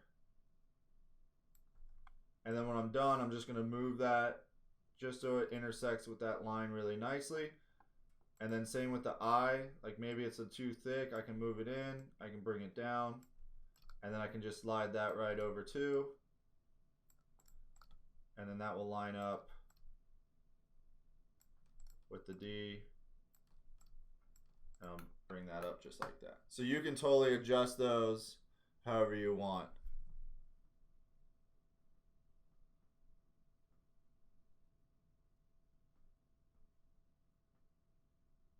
So you won't be able to break, sorry, I'm not sure if this is what I was saying. You won't be able to like break apart this top layer of the I. Like that's all one piece. To adjust this top part, you'd have to convert this I to curves. And then like if you could highlight that top section, and if you wanted to like move it over or up, like maybe there's a letter that goes through it, you could do it that way too. So like if this, like let's say this letter D had this piece going through it, where now it's intersecting like the I here. Okay, yeah, or if you wanted to make it a heart, that would be good too. You can delete this top portion here. Just hit delete. And I'll just, since I have this here, actually I can just highlight this and change it to the heart. You could bring this in and make that the top of the I, but you'd have to manually do that. And then of course, like with this D here, we'd want to move it back to like this one here. So this is actually using two different fonts because we have, this is actually Flutter 3 and the bottom one is Superscript 3. And then once we have it all lined up the way we like it, that's when we can highlight everything again and weld it together.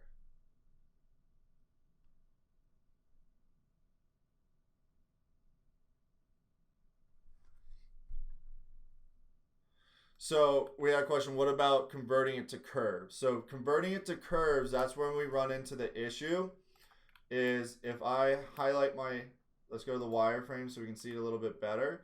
But when we convert something to curves, we still have these overlaps.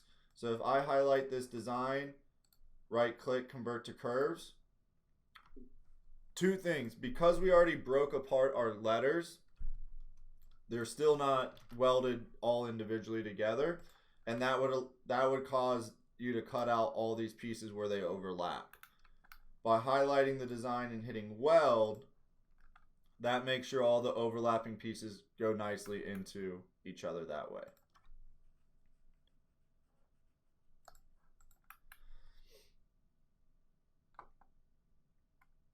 Right. And then the last part is, just adding. So this is the part, like let's say I like the bride. I could hit text effects, hit apply, bring this below it. And you could, put anything in there. So I put on cloud wine. You can type like, buy me a shot. I'm tying the knot. So we can put that underneath it. However, whatever looks good, whatever font looks good, we could, put under there. I think I used.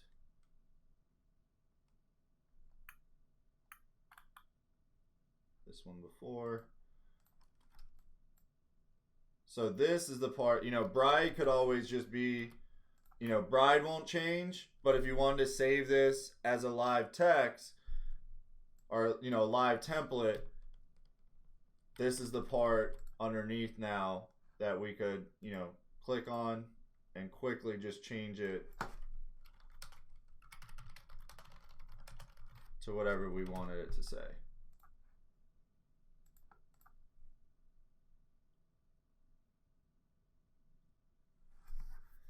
So with the design, we had a question, do you need any borders, outlines, anything like that before you weld? On this design, we didn't do anything like special, so like we wouldn't need to, like we didn't have any outside borders or anything like that, so we wouldn't need to weld. Like there's nothing to break up, like there's no overlapping pieces, there's nothing really like boundaries or anything like that. So on this one, we'd be good just to hit weld, and we'd be good. Right, so I actually didn't make that a live text, so I'm going to save this one here. You guys like the bride with the heart, or do you like this design up top here? Okay, so I'll save this one as our part of our free designs. Add that one there. Then we had another question. Once we weld, can we unweld? No. Not yes and no. You can by hitting undo. So that's the only way to like unweld something. You're just hitting that, undo button up top here. So if you weld something, there's no there is a button called break apart effects or break curve apart. That's not gonna unweld it. So what that's gonna do is gonna make your design look like this, and that's not what we want. If you weld something and you don't want it welded, you literally have to hit undo until you get to the point where it's back to unwelded. Yeah, so welding's almost like the last step. Once you get all your letters lined up, you have like the tails and stuff you like off of it, that's when you weld it. Or like before you're sending it, on this design here, let's say you wanted to edit your text below, you would weld everything together before you send it to the cutter. So if I welded on cloud wine, I couldn't change that text anymore. So I would change everything I wanted on the, the live text portion of it, and then weld it, and then it would be ready to like send to your cutter.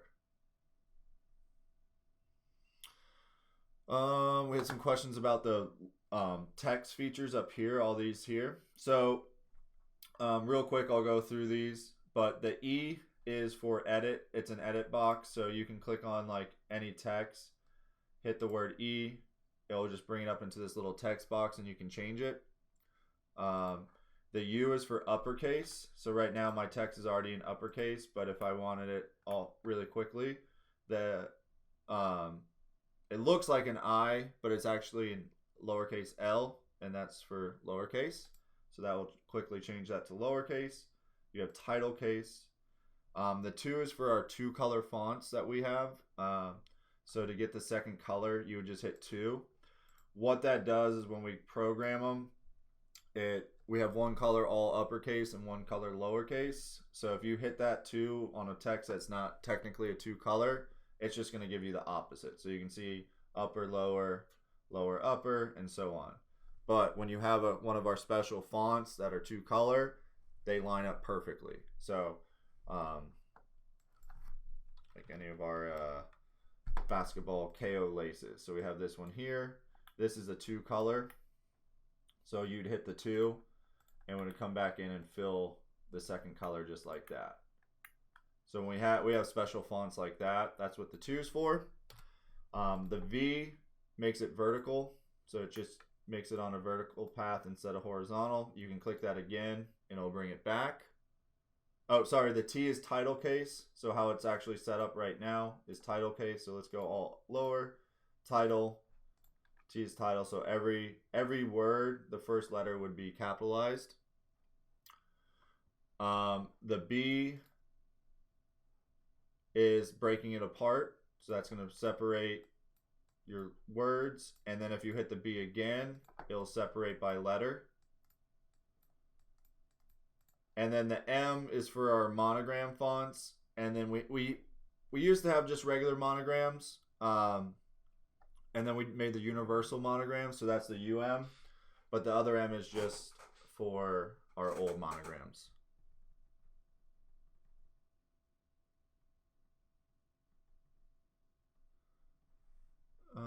So we had a couple questions come in. Can you have the letters connected in different colors and still weld? No. So once you weld, so like let's say, John, I think this is what you're asking here. Like let's say I have wine and I have it a couple different colors.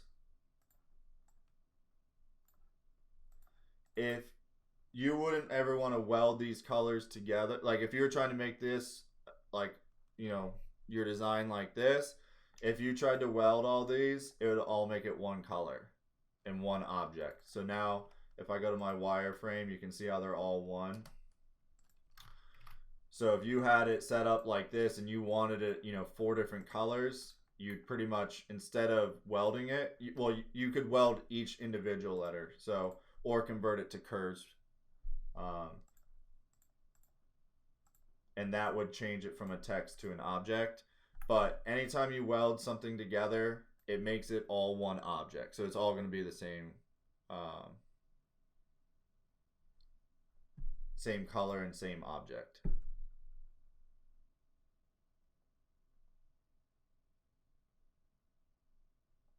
The UM is for universal monogram. So we had some of our old monograms. When we first did the universal ones, we made monograms that you could use in any software program that like had a font, but it was kind of like, if like let's say you had a universal monogram in Silhouette,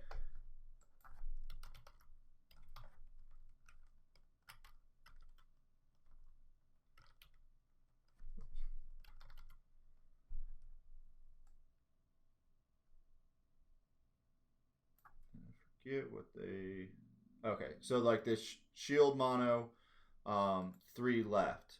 Like before, you'd have to remember how to type like 1 lowercase, 1 uppercase, and so on, and it was really confusing. But now you can just hit the UM and it will automatically adjust it to what it's supposed to look like. So if you have like, if you're working in Silhouette, you would have to remember like uppercase, lowercase, uppercase. But now with all these universal monograms, we made it one button on the software where you didn't have to necessarily like remember all those steps. You just type in the 3 letters you want, or 2 letters. You know, we have one for 2 letters. That's the 2L, 3 letters, 4 letters, so on, and you just hit the and it fixes it. Now this is supposed to be for like a 4th letter, so that would fit it if we type the 4th, but if we had just 3, it would just be there. Yeah, so those are special fonts that we've created. The M is for monograms. Those were our old monograms. So you don't need, like, pretty much you can just use the now. But some of our old monograms, like you'd buy the universal monogram pack now. Some of the old monograms aren't set up for like Silhouettes and Crickets and other software programs. It would only work in the Wizard. But we converted those monogram fonts into universal ones. And that's why there's like 2 buttons. So you can pretty much just get in the habit of using the one, the universal monogram. It was just way back in the day. Like if you still, like if you purchased the original monogram pack, you wouldn't necessarily need to get the universal too. So that's why we left that original M button on there too. The laces pack that we use for the basketball, that's a lot of those are in, I believe, True Type Pack 10. I can double check at the end. I can pull that up just to make sure, but I believe that's Pack 10 with the fonts.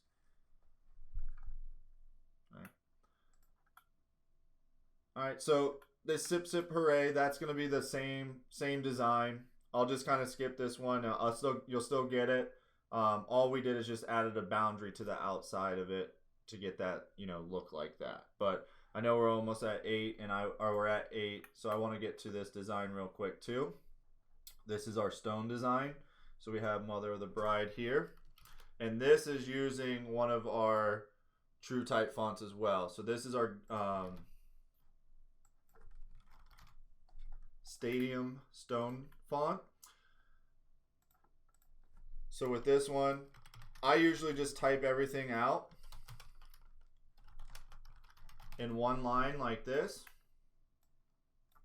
because once we when we're working with stones, and it's Stadium Rhinestone font, this is the one we're going to use here.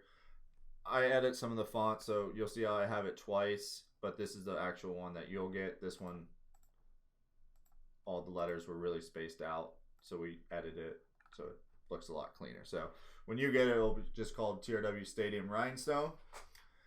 And at this point, you just type everything out on one line, and we're going to hit the resize button. So this button right here, we're going to hit yes, and that's going to size all my stones to perfect SS10. Now, I got pretty lucky where it didn't really look like it changed much of the size there. I didn't like plan that out. But you might have your font like this, where it's 9.7 inches wide for the whole design. That's not how rhinestones work, so we need to make sure we hit this resize button. It's going to say not all stones are 0.13. Would you like to replace? You're going to hit yes. And now it's going to resize it to make sure all those stones are SS10. So we went from like 9 inches to just over 23 inches. So there's this font you'll get the design, but if you want to create your own font or own designs with this, you'd have to, this is one of the fonts you can purchase on the site. And I think someone asked earlier that the sale was extended till Friday. So right now you can get all designs, packs, and everything like that for 75% off. So most of those, a font like this might be a few bucks now. So up top here, you'll see my point size is sized to 0.135. We have a question, do you cut it at that or 0.13? You can kind of do it either way. If the 0.135 kind of just makes it a little bit easier to make sure those stones fall in. We had a couple issues that just seemed like sometimes with the 0.13s they were brushing in a little too close, or sometimes they would be a little harder to brush in. So we just made the circles just a little bit bigger to 0.13 but if you're cutting your rhinestones right now at 0.13 and they all brush in fine, you don't need to change that. if they're you know, a little bit of issues when you're brushing them in, you can expand that, you know, circle just a little bit to 0.135.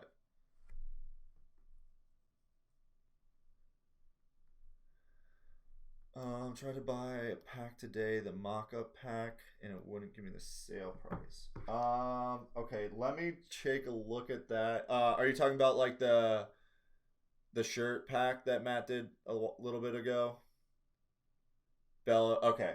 Let me take a look at that. That might be under just like a different section, not actually under our designs. So I might just have to add it under our designs, and that should work.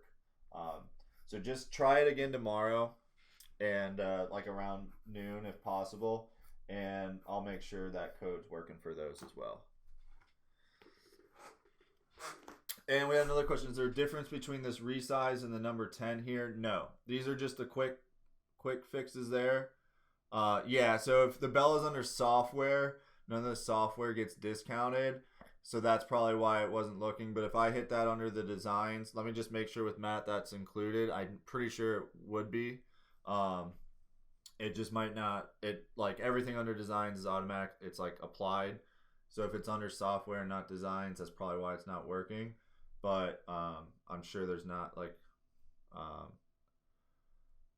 Okay, so if you already bought it, just shoot us an email and we should be able to discount. We should be able to give you like a little refund or just like store credit for the next one, stuff like that. But I'll check with Matt tomorrow just to make sure. But I'm pretty sure there shouldn't be an issue with like discounting that too. So just don't buy it. I saw a couple people said they bought it. If you bought it, just shoot us an email. Let us know, and we can like either give you like some credit for the site. Just make that credit for the site or whatever. But otherwise, I should be able to get that added by tomorrow by like noon. All right, but yeah, these boxes over here where you have the 10, 6, and 16s, those are just quick sizing. So you can just click these as well. It'll go from 6s to 10s to 16s, or you can hit this resize, either one.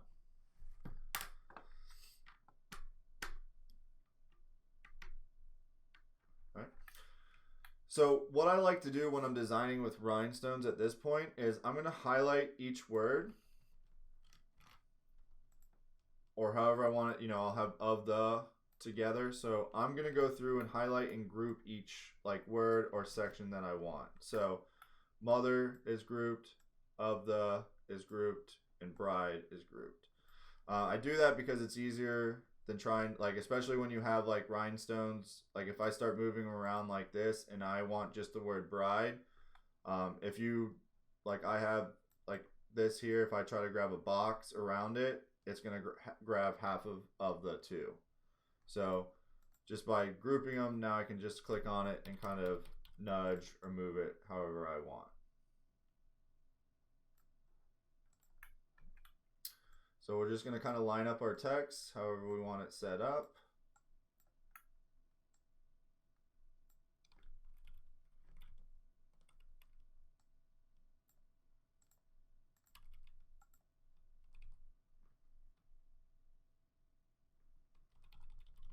So we had a question, just curious, the difference between TRW Stadium and Cleanstone 2356. Those are just all different fonts. So you can see kind of in the font preview, they're all just different styles. So each font here is just a different like looks completely different and stuff like that. I think some of these clean ones, I don't know if they're still free. I can check at the end, but some of those Cleanstone fonts used to be free on the site. So those, I'm not sure. I'll have to check that at the end, but those ones still might be free. We made them just to kind of get used to the fonts and stuff like that.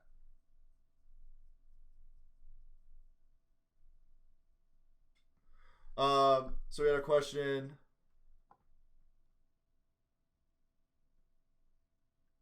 When you double click an image and to get the nodes, half turn up red, half turn up a different color. So yeah, what that's doing is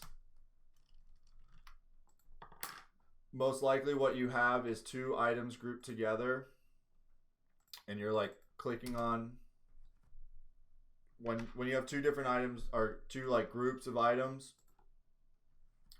and they're like separately grouped or different objects, and you have them both selected and you're changing the nodes, it will show one as like bride would be all of bride's nodes would be red, and all of the would be like blue. Yeah, so it's just showing you like the different, even though they're grouped, you can still like look at the nodes, and they're just trying to show you like this is all the blue are one, all the red are the other, but it will still let you like affect both of them if you wanted to. The name of this font that I'm using right now is the TRW Stadium Rhinestone, and I just got an update. 2, 3, 5 are $20, and then 1, 5, 6 are all free. So Cleanstone 1, 5, and 6 you can go on the site and get free, and that way you can play around with some of the fonts just to get you used to them. All right, now with our diamonds here, we're gonna add artwork. We're gonna go to our events tab. We're gonna come down here. We got our nice diamond. If you're not seeing on the website, I can show you where to find those at the end here. We probably got about 10 minutes left of designing, and then I can show you some of that stuff on the site. All right. So what we're gonna do here is just kind of size up our diamond.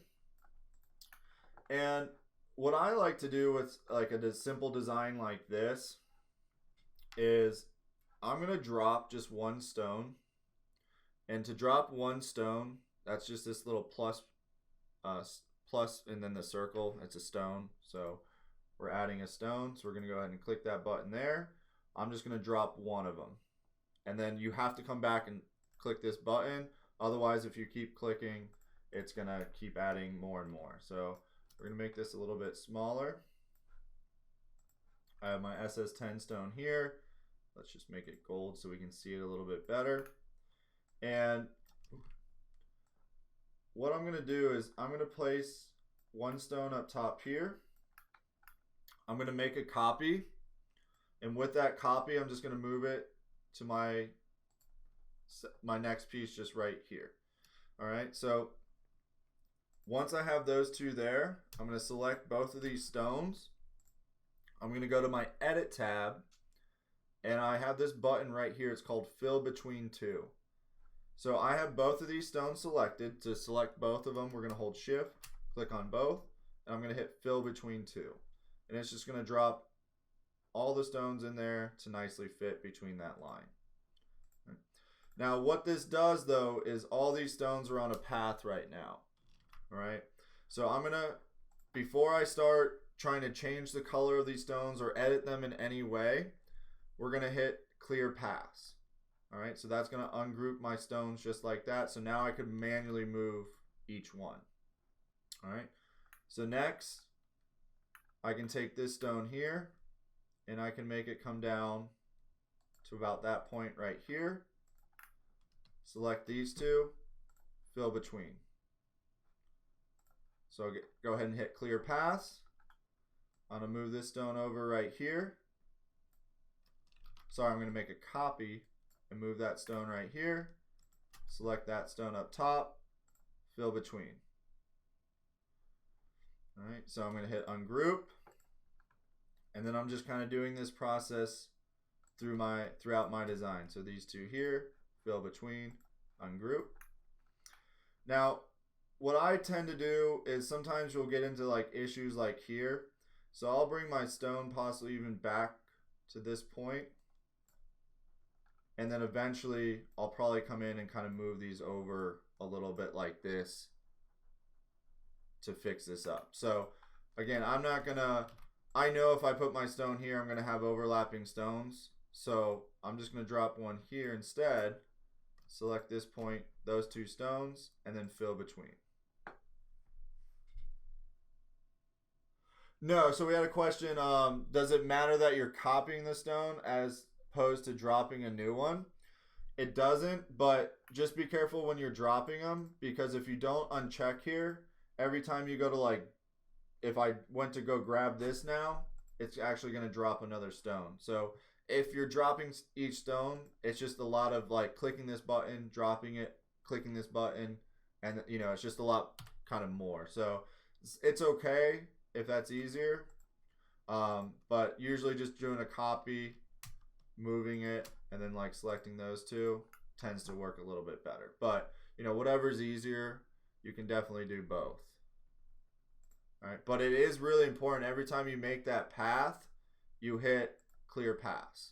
Otherwise, that's when Corel can do some like crazy glitches and like close out on us, is because it doesn't, you know, you're selecting a path and telling it to like fill between two, and that's when it just like throws Corel off, and you know, that's when we see it crash a little bit more frequently. So this one here, hold that, clear pass, and then, you know, sometimes it might be easier just to make a couple copies and lay them down yourself. And then like this one here, I'll just put 2 points right here, fill between two. And these stones are a little bit closer than all my other ones. So while they're on that path, I can hit this down arrow, and that will take a little bit of room, or take one stone off that path and give me a little bit more room between them. The minute I hit clear pass, I can no longer add a stone to that layer without like hitting like back and fixing it that way. So I'll just kind of add a couple stones here, fill between two. And sometimes you might be able to take like a layer, make a copy, and mirror it afterwards.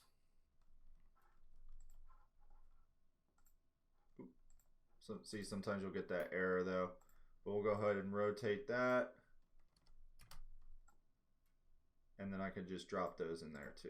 So you can kind of do it, you know, you can start doing little shortcuts like that. But yeah, when it's a simple design like this, where it's more just a couple lines, the fill between works great. But you know, when we're doing a full fill on an object, you're not going to probably do it the way we just did it here. And then maybe I can drop a stone there. And the thing too is, don't, you know, as long as the design looks good, you don't have to follow the path exactly like the clip art was there before. So if you're off a little or you extend past a certain point, that's okay. What we're looking for is, you know, a good diamond rhinestone when we're done with it all. So something like this looks pretty good for, you know, a design we made in a couple minutes just with some path fills, or some, you know, fill between two. And then one thing I always do is, you know, I try to get through the process of when I'm doing this all to, you know, hit my path fills. But just to be sure, whenever I'm done with my design, if you left any of those path fills up and you come to try to change it to a different color, it can mess up the whole thing and close out Corel. And then if you don't have your settings to save every 5 minutes, now you might have to redo your entire design. So before you start switching any colors or moving it too much, highlight that design you just created, hit clear path, and now you can, you know, edit design however you want. So we'll put a diamond there, put a diamond there, and just flip it. And now we have our designs just like that. Yeah, so if you don't have your Corel set up, if you go to Tools, Customization, under your workspace, it might look like this at first. Go ahead and hit Workspace, and it'll drop all these features here. Go to Save, and you'll see Backup Every. It's going to default to 20. Change that to 5, and it'll save it. It'll back it up every 5 minutes. It's not saving it every 5 minutes. Well, it is and it isn't. It's backing it up. But anytime I'm working with like a lot of rhinestones, I always like to manually save it too. So this is just a backup. So like if Corel ever crashes and you reopen it right after, it'll be like, oh, this file, we saved this file. Do you want to reopen it? Or, you know, we back this up. You hit OK, and it'll bring you to the most recent point it saved. All right. So now if I wanted to, you know, I can change the colors. So let's highlight this stone actually. Our mother design, make those gold. And then the bride, gold too. And then we'll make that our jet black. So just like that, we have our design. Now, because the way these fonts are set up, if we look into where these letters intersect, you'll see some overlaps. So what we want to do before we finish this design, we can do it a couple different ways. One is just highlight your design, come over here, mark our top overlapping stones red. That's going to show us all of our overlapping stones. So I like to come through at this point, and you know what? If I just delete this out and maybe move this one down a little bit, then I'll take these red stones. They're not overlapping anything anymore. You know, you might have to nudge a couple like that to make it look even better. But now I can just highlight those stones, turn them back gold, and that fixes that issue. Here, this is just a straight overlap, so I can delete that red. This one, the lines are off just a little bit, so I can actually manually just nudge maybe these a little bit this way. All right, now we have the other tool with our stones, and you can kind of see how I have more room, and then it gets really tight in these next areas. So we have like a couple stones in here where the spacing is just really tight. So what tool am I going to use that I can select all these stones and make all the spacing equal?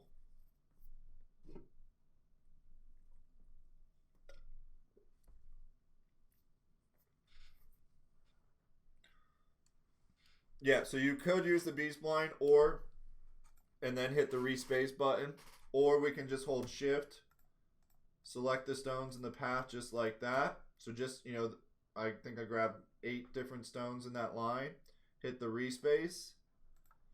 It's going to draw a line through it for you. And now you can see how all the spacing between there is the same and looks a lot cleaner. And then this part here, now this was a black stone, so these are actually 2 different colors. This one we can delete.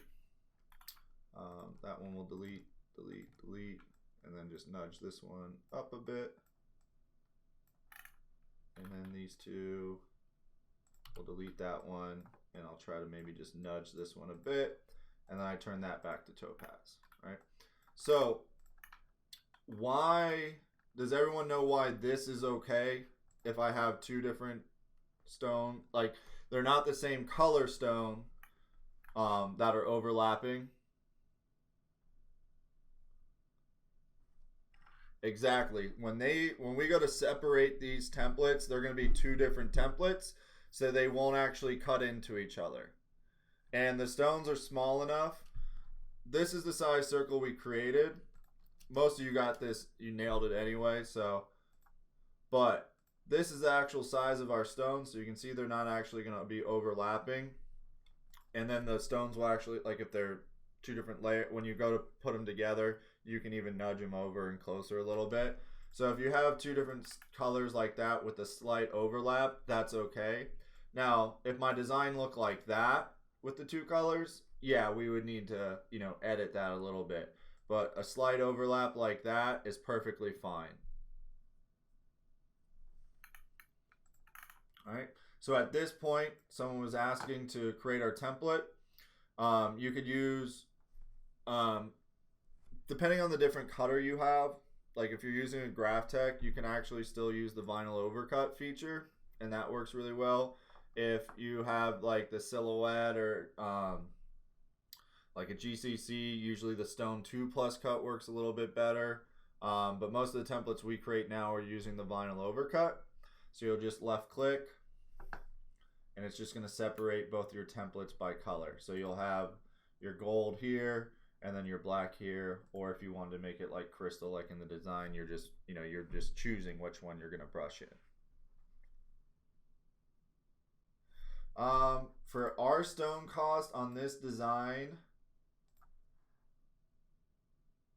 and it, you know, it just depends too, depending on how much you're purchasing the stones at.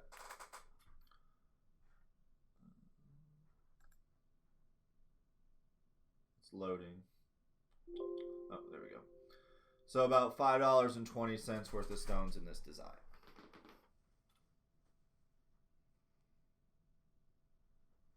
So we have 450 jet 55 jet black and just over 900 SS10 topaz.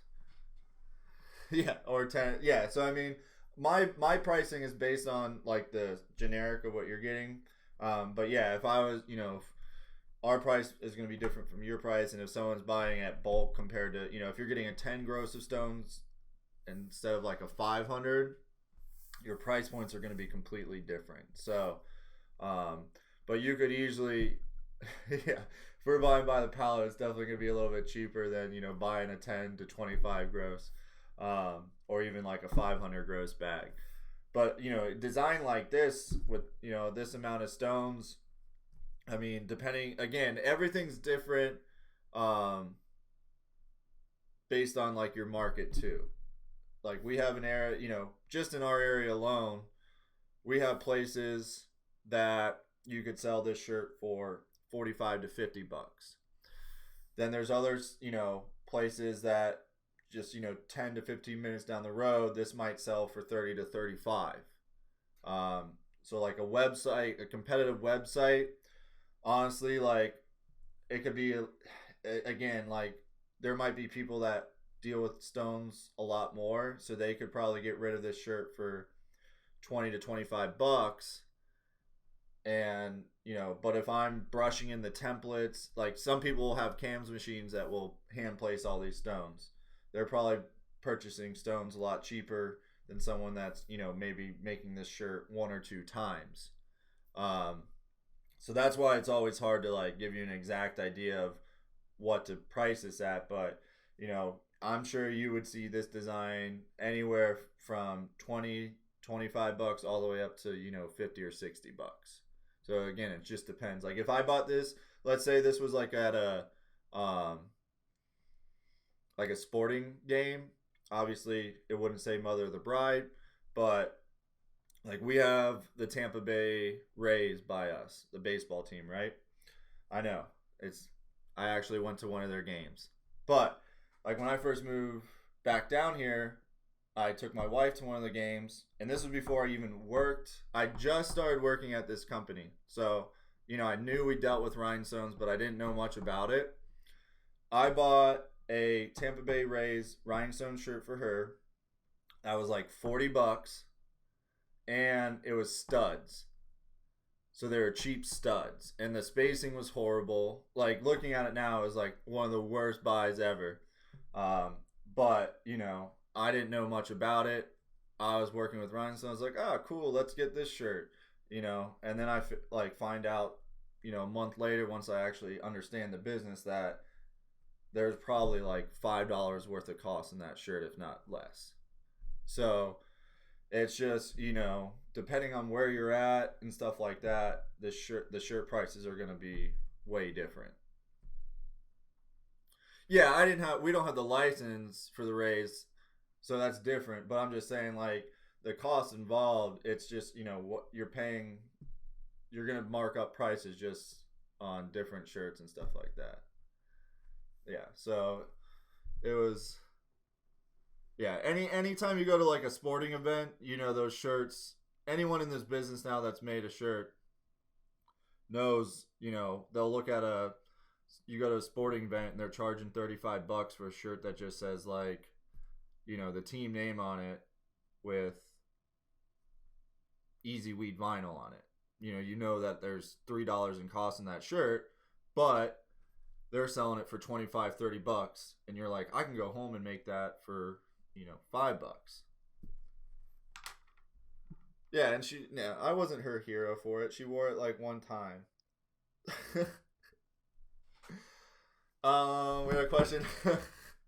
How do we get those contracts? That's you'll probably have to contact those local like companies and stuff like that. If you're in live with Matt tomorrow, he might know a little bit better, because at one point we were selling a couple Florida teams, like colleges, like we had FSU, Miami, and Florida Gators.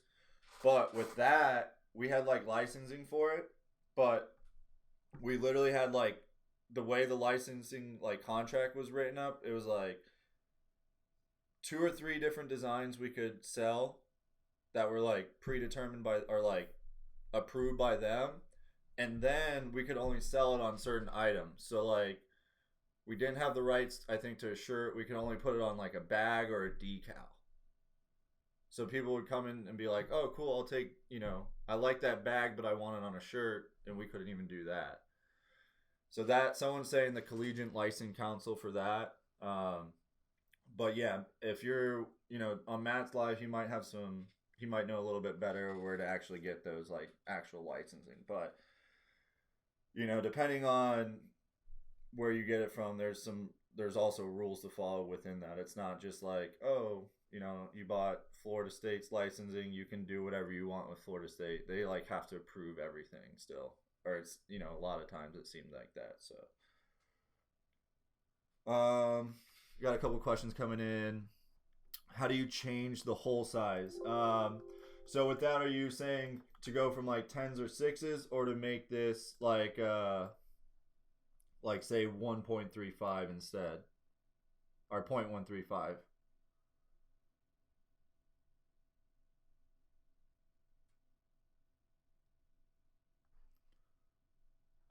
So to make this like go from 0.1 to 3.5, if you click this pencil here and you select this SS10, yours might say fixed size 0.13 right now. So it might look like this. And this variance might say like 0.133 or 0.135. So what we want to do is we want to change this.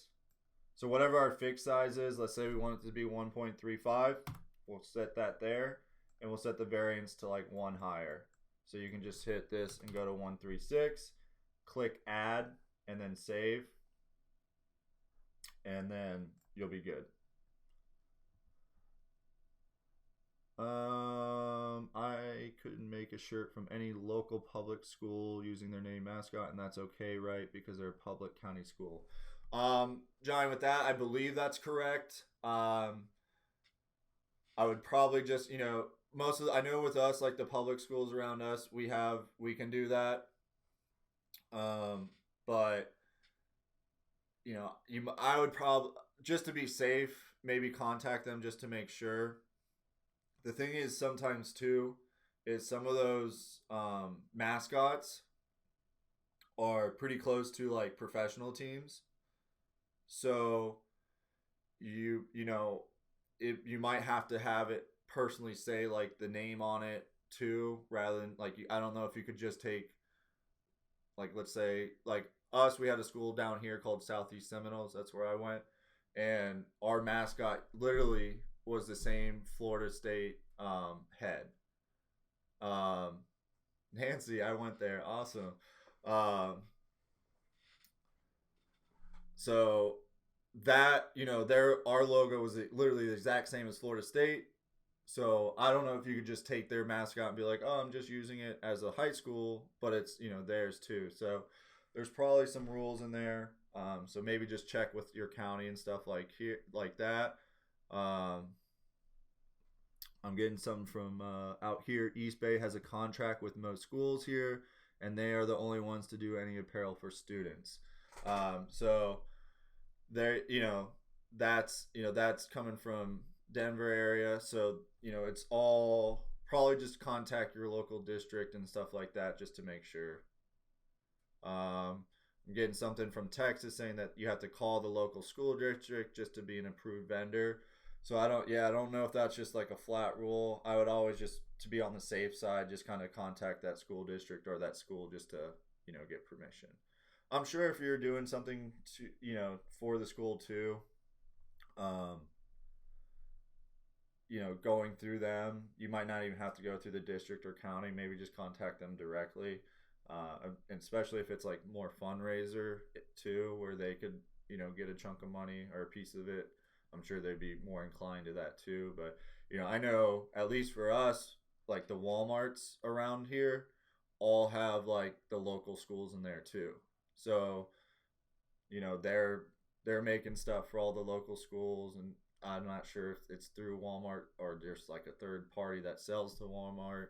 But you know, most of the local schools and us here have those like t-shirts already made at Walmart too.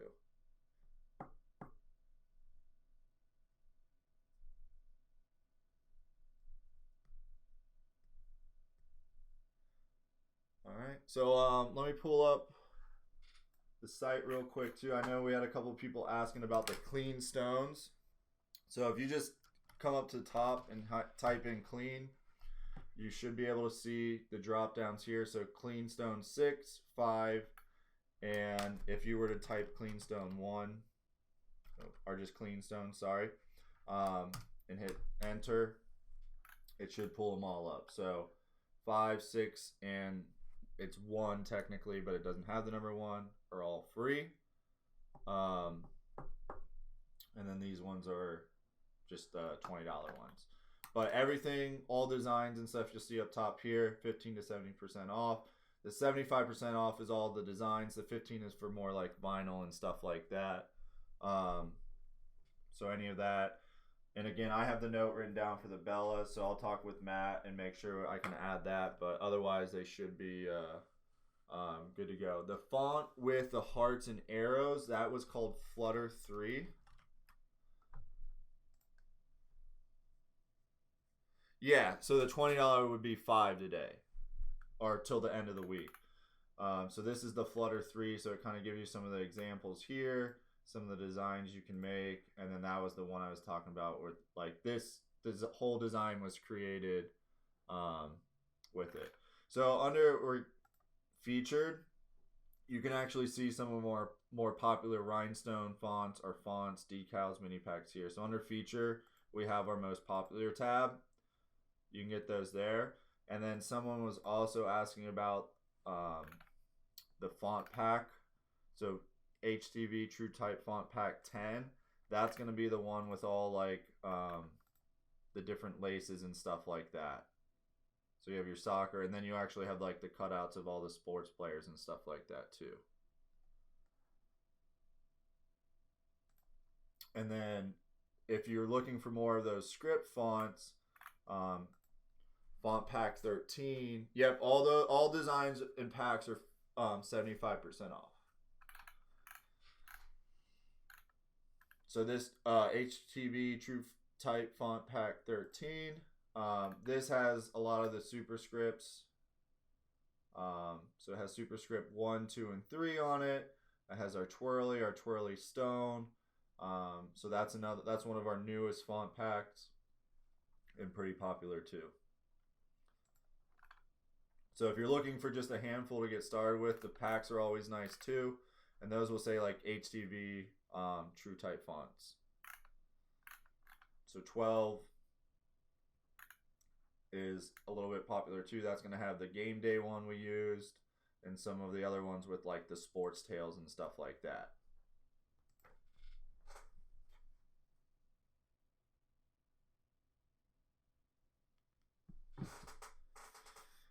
All right. Any questions on any of the designs or anything else before I let you go?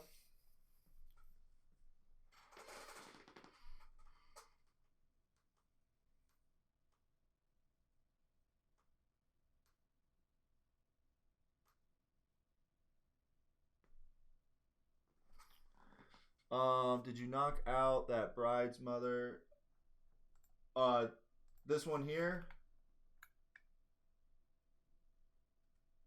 So this, I didn't do anything. Nothing's overlapped on these ones. Oh, you know what I did on this one? I threw the of a little bit into the mother on this top one here. That same way we did with the stones here, that would clear up all the overlapping stones really quickly. Do you guys like it with the overlap going into it, or do you like where they're not? Okay, so I'll give you I'll include the original one that I did with the overlap. Okay, yeah, but that would be the same thing. Let me see if I can kind of show it real. It's gonna look a little messy, but just to kind of show you that idea of what we did.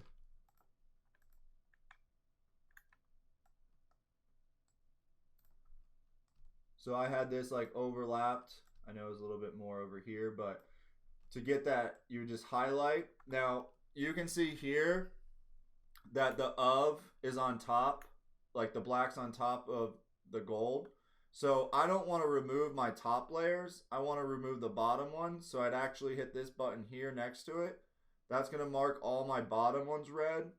And then you can just select those and delete them out just like that. So whatever layer you want to get rid of, if I wanted to get rid of the top, I would mark my top. But since the gold's on the bottom, I want to get rid of the gold. So you just highlight and delete.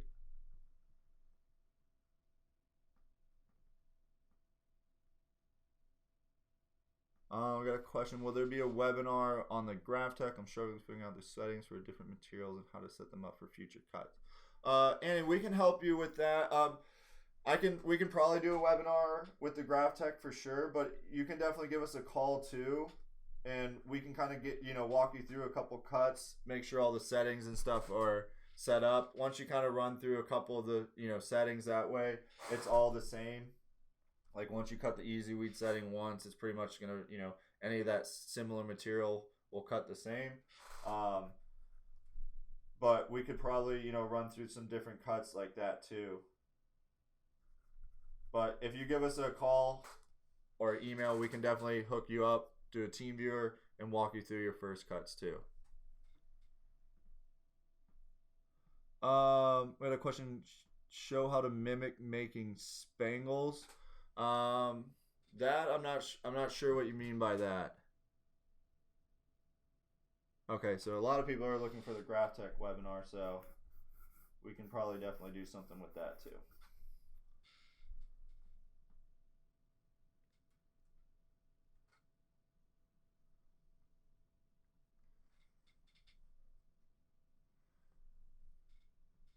Mike, with the question about the spangles, can you shoot us an email? Maybe what you're looking for, and I can. Okay, yeah, that's the only thing I could think of was with the holographic. Is that what you're? Thanks, Pillar. Yeah, that's what I was thinking too. I can. Are you like maybe like the baby bling? We call it sometimes too.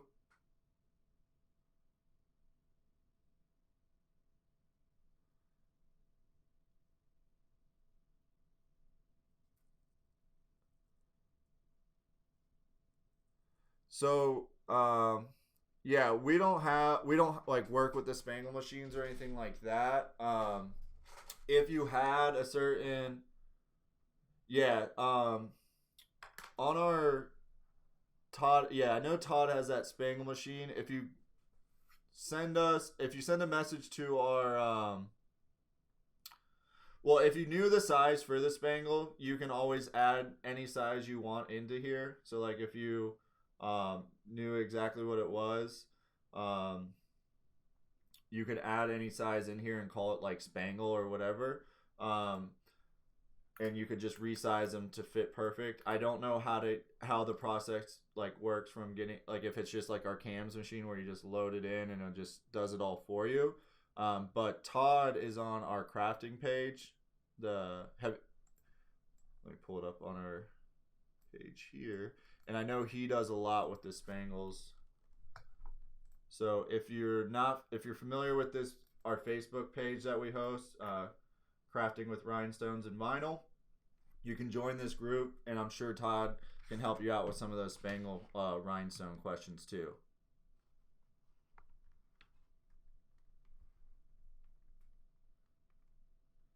Yeah, it does. I get some people saying that the spangles have to be a little bit closer together for the machine to make it right, and that's kind of the same process with our cams machine. You like our cam settings are totally different than like our rhinestone sizing. So we actually use the actual rhinestone size when we're creating like a design for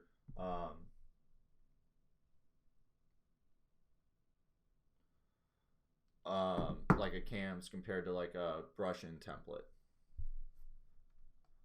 There's no code needed for checkout for the designs and the stadium font. Let me pull that up.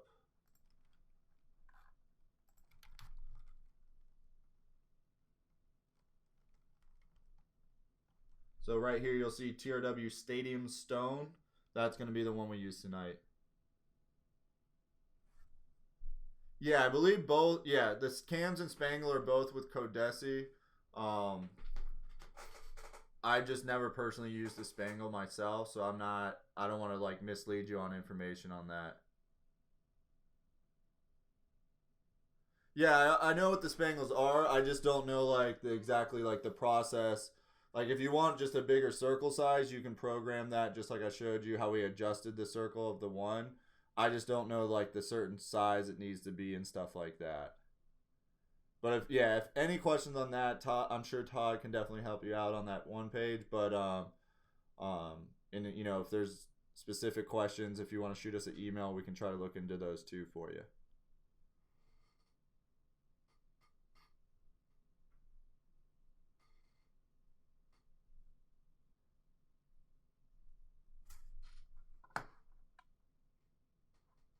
Sorry, there's a couple questions coming in. I just want to make sure I didn't miss anything. The fill between button will be on the edit tab, right here on the main page. Edit, and just scroll down about halfway, and you'll see that fill between two.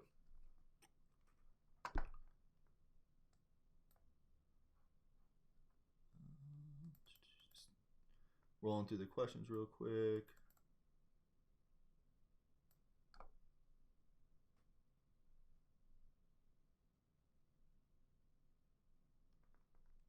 Peggy, I sent you an email the other day. Did you get it from? Did you see that from me?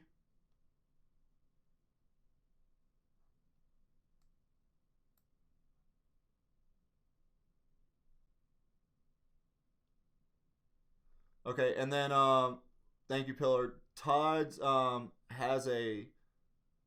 You can go to Todd directly through the Fat Dad Wholesale Facebook page, and his site is blingitontransfers.com. All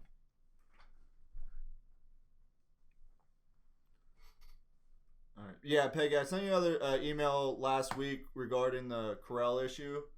So just I think it was either Tuesday or Wednesday last week. So just let me know, and if not, just shoot another email at info at the Rhinestone World, and I'll just you can mark it like title it for Sean, and they'll make sure I get it.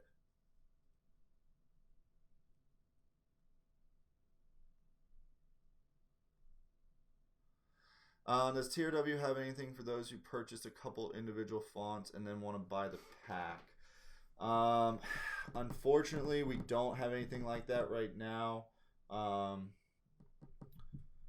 Most of the time, what we try to do, the fonts might be a little bit different, but like with the individual designs or the mini packs, the full, they usually come out to about the same price, so that issue doesn't occur. The fonts might be a little bit different. But if you shoot us an email and just explain what's going on, we might be able to work something out for you. We don't really have something on the site for it, but just shoot us an email and I'm sure we can do something. Alice, I say, can you see my question? But I don't know the question was before that. Can the Rhinestone Stadium font, or do you need both the Rhine? Okay, so yeah, the Rhinestone Stadium and the Rhinestone font, or the Stadium font and the Stadium Stone are two completely different fonts. Those will, one is like just set up for Rhinestones, the other is a vector font, and the amount of time that would take you to like convert it to Rhinestones yourself would be a lot. So they're two separate, and you'd want both if you wanted like both versions of it. But they're gonna look very, they're gonna look the same. One's just rhinestones and one's just vector.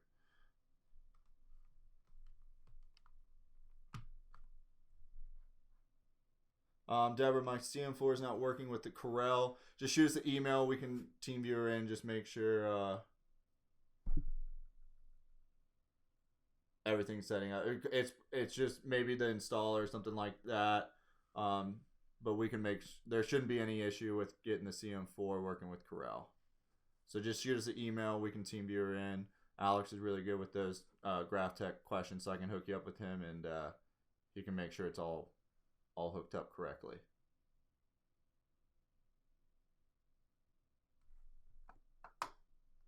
All right, guys. Well, thank you so much. Thanks for sticking with us. I know we went a little bit past, but tomorrow, I believe, again, is 6 to 8 with Matt.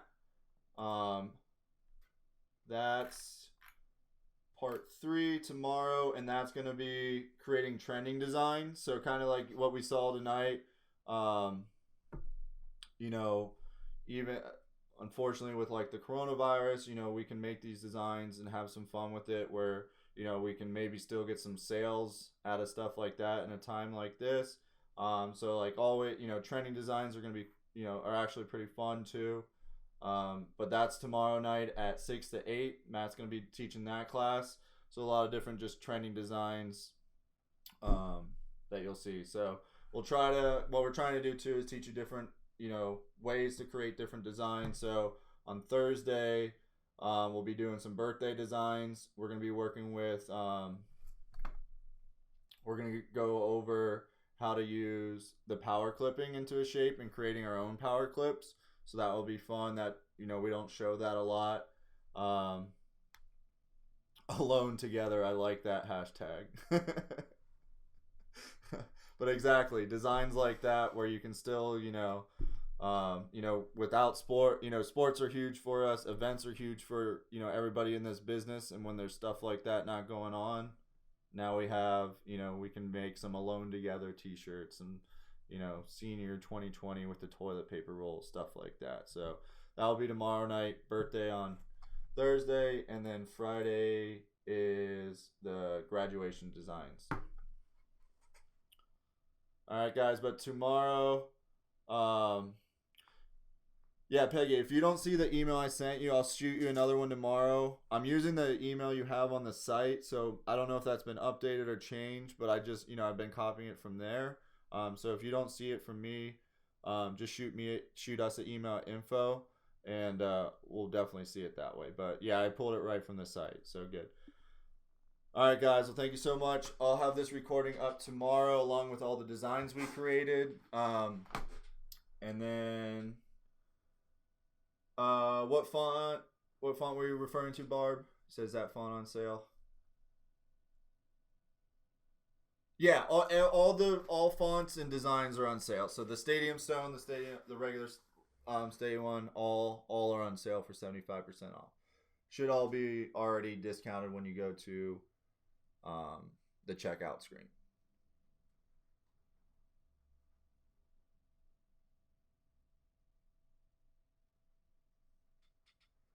All right, guys. You guys have a great night, and I'll see you guys Thursday.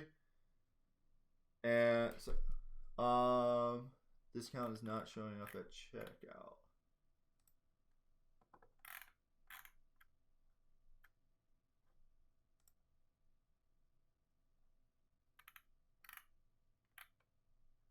All right, so let's see. Were you trying with the Stadium one?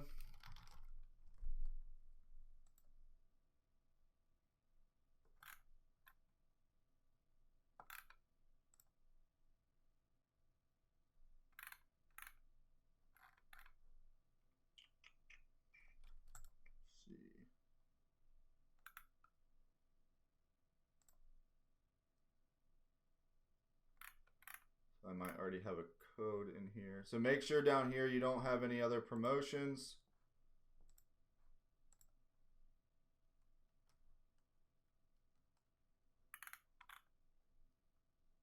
Yeah, so it's saying it's taking $49 off.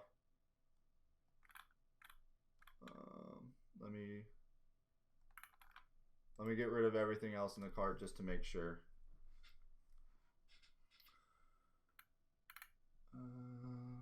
Delete.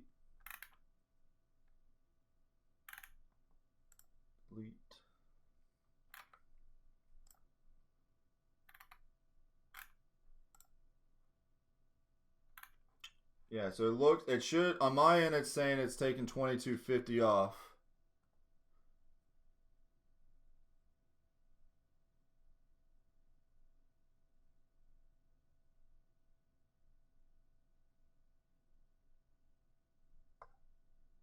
So it looks, if for some reason, if it's still not working, it should apply, like it should have this coupon underneath it.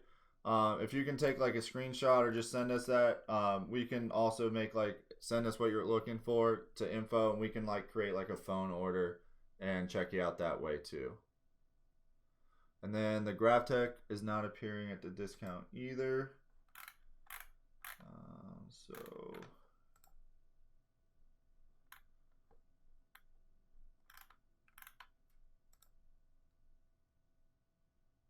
let's go to add to cart.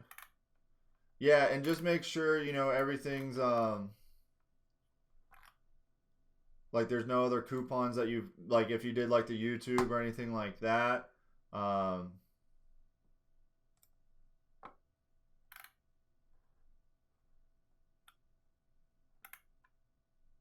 Okay, yeah, so it does look like this one's not taking the 100 off. So I'll write this one down. Avis with the GrafTech, and we'll get that one fixed tomorrow for you too.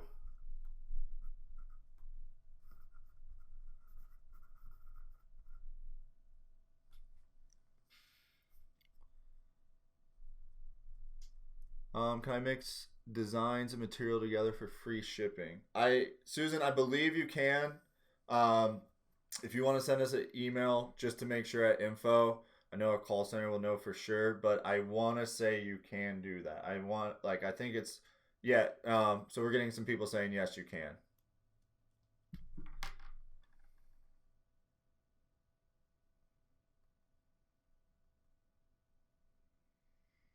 All right, guys. Thank you so much.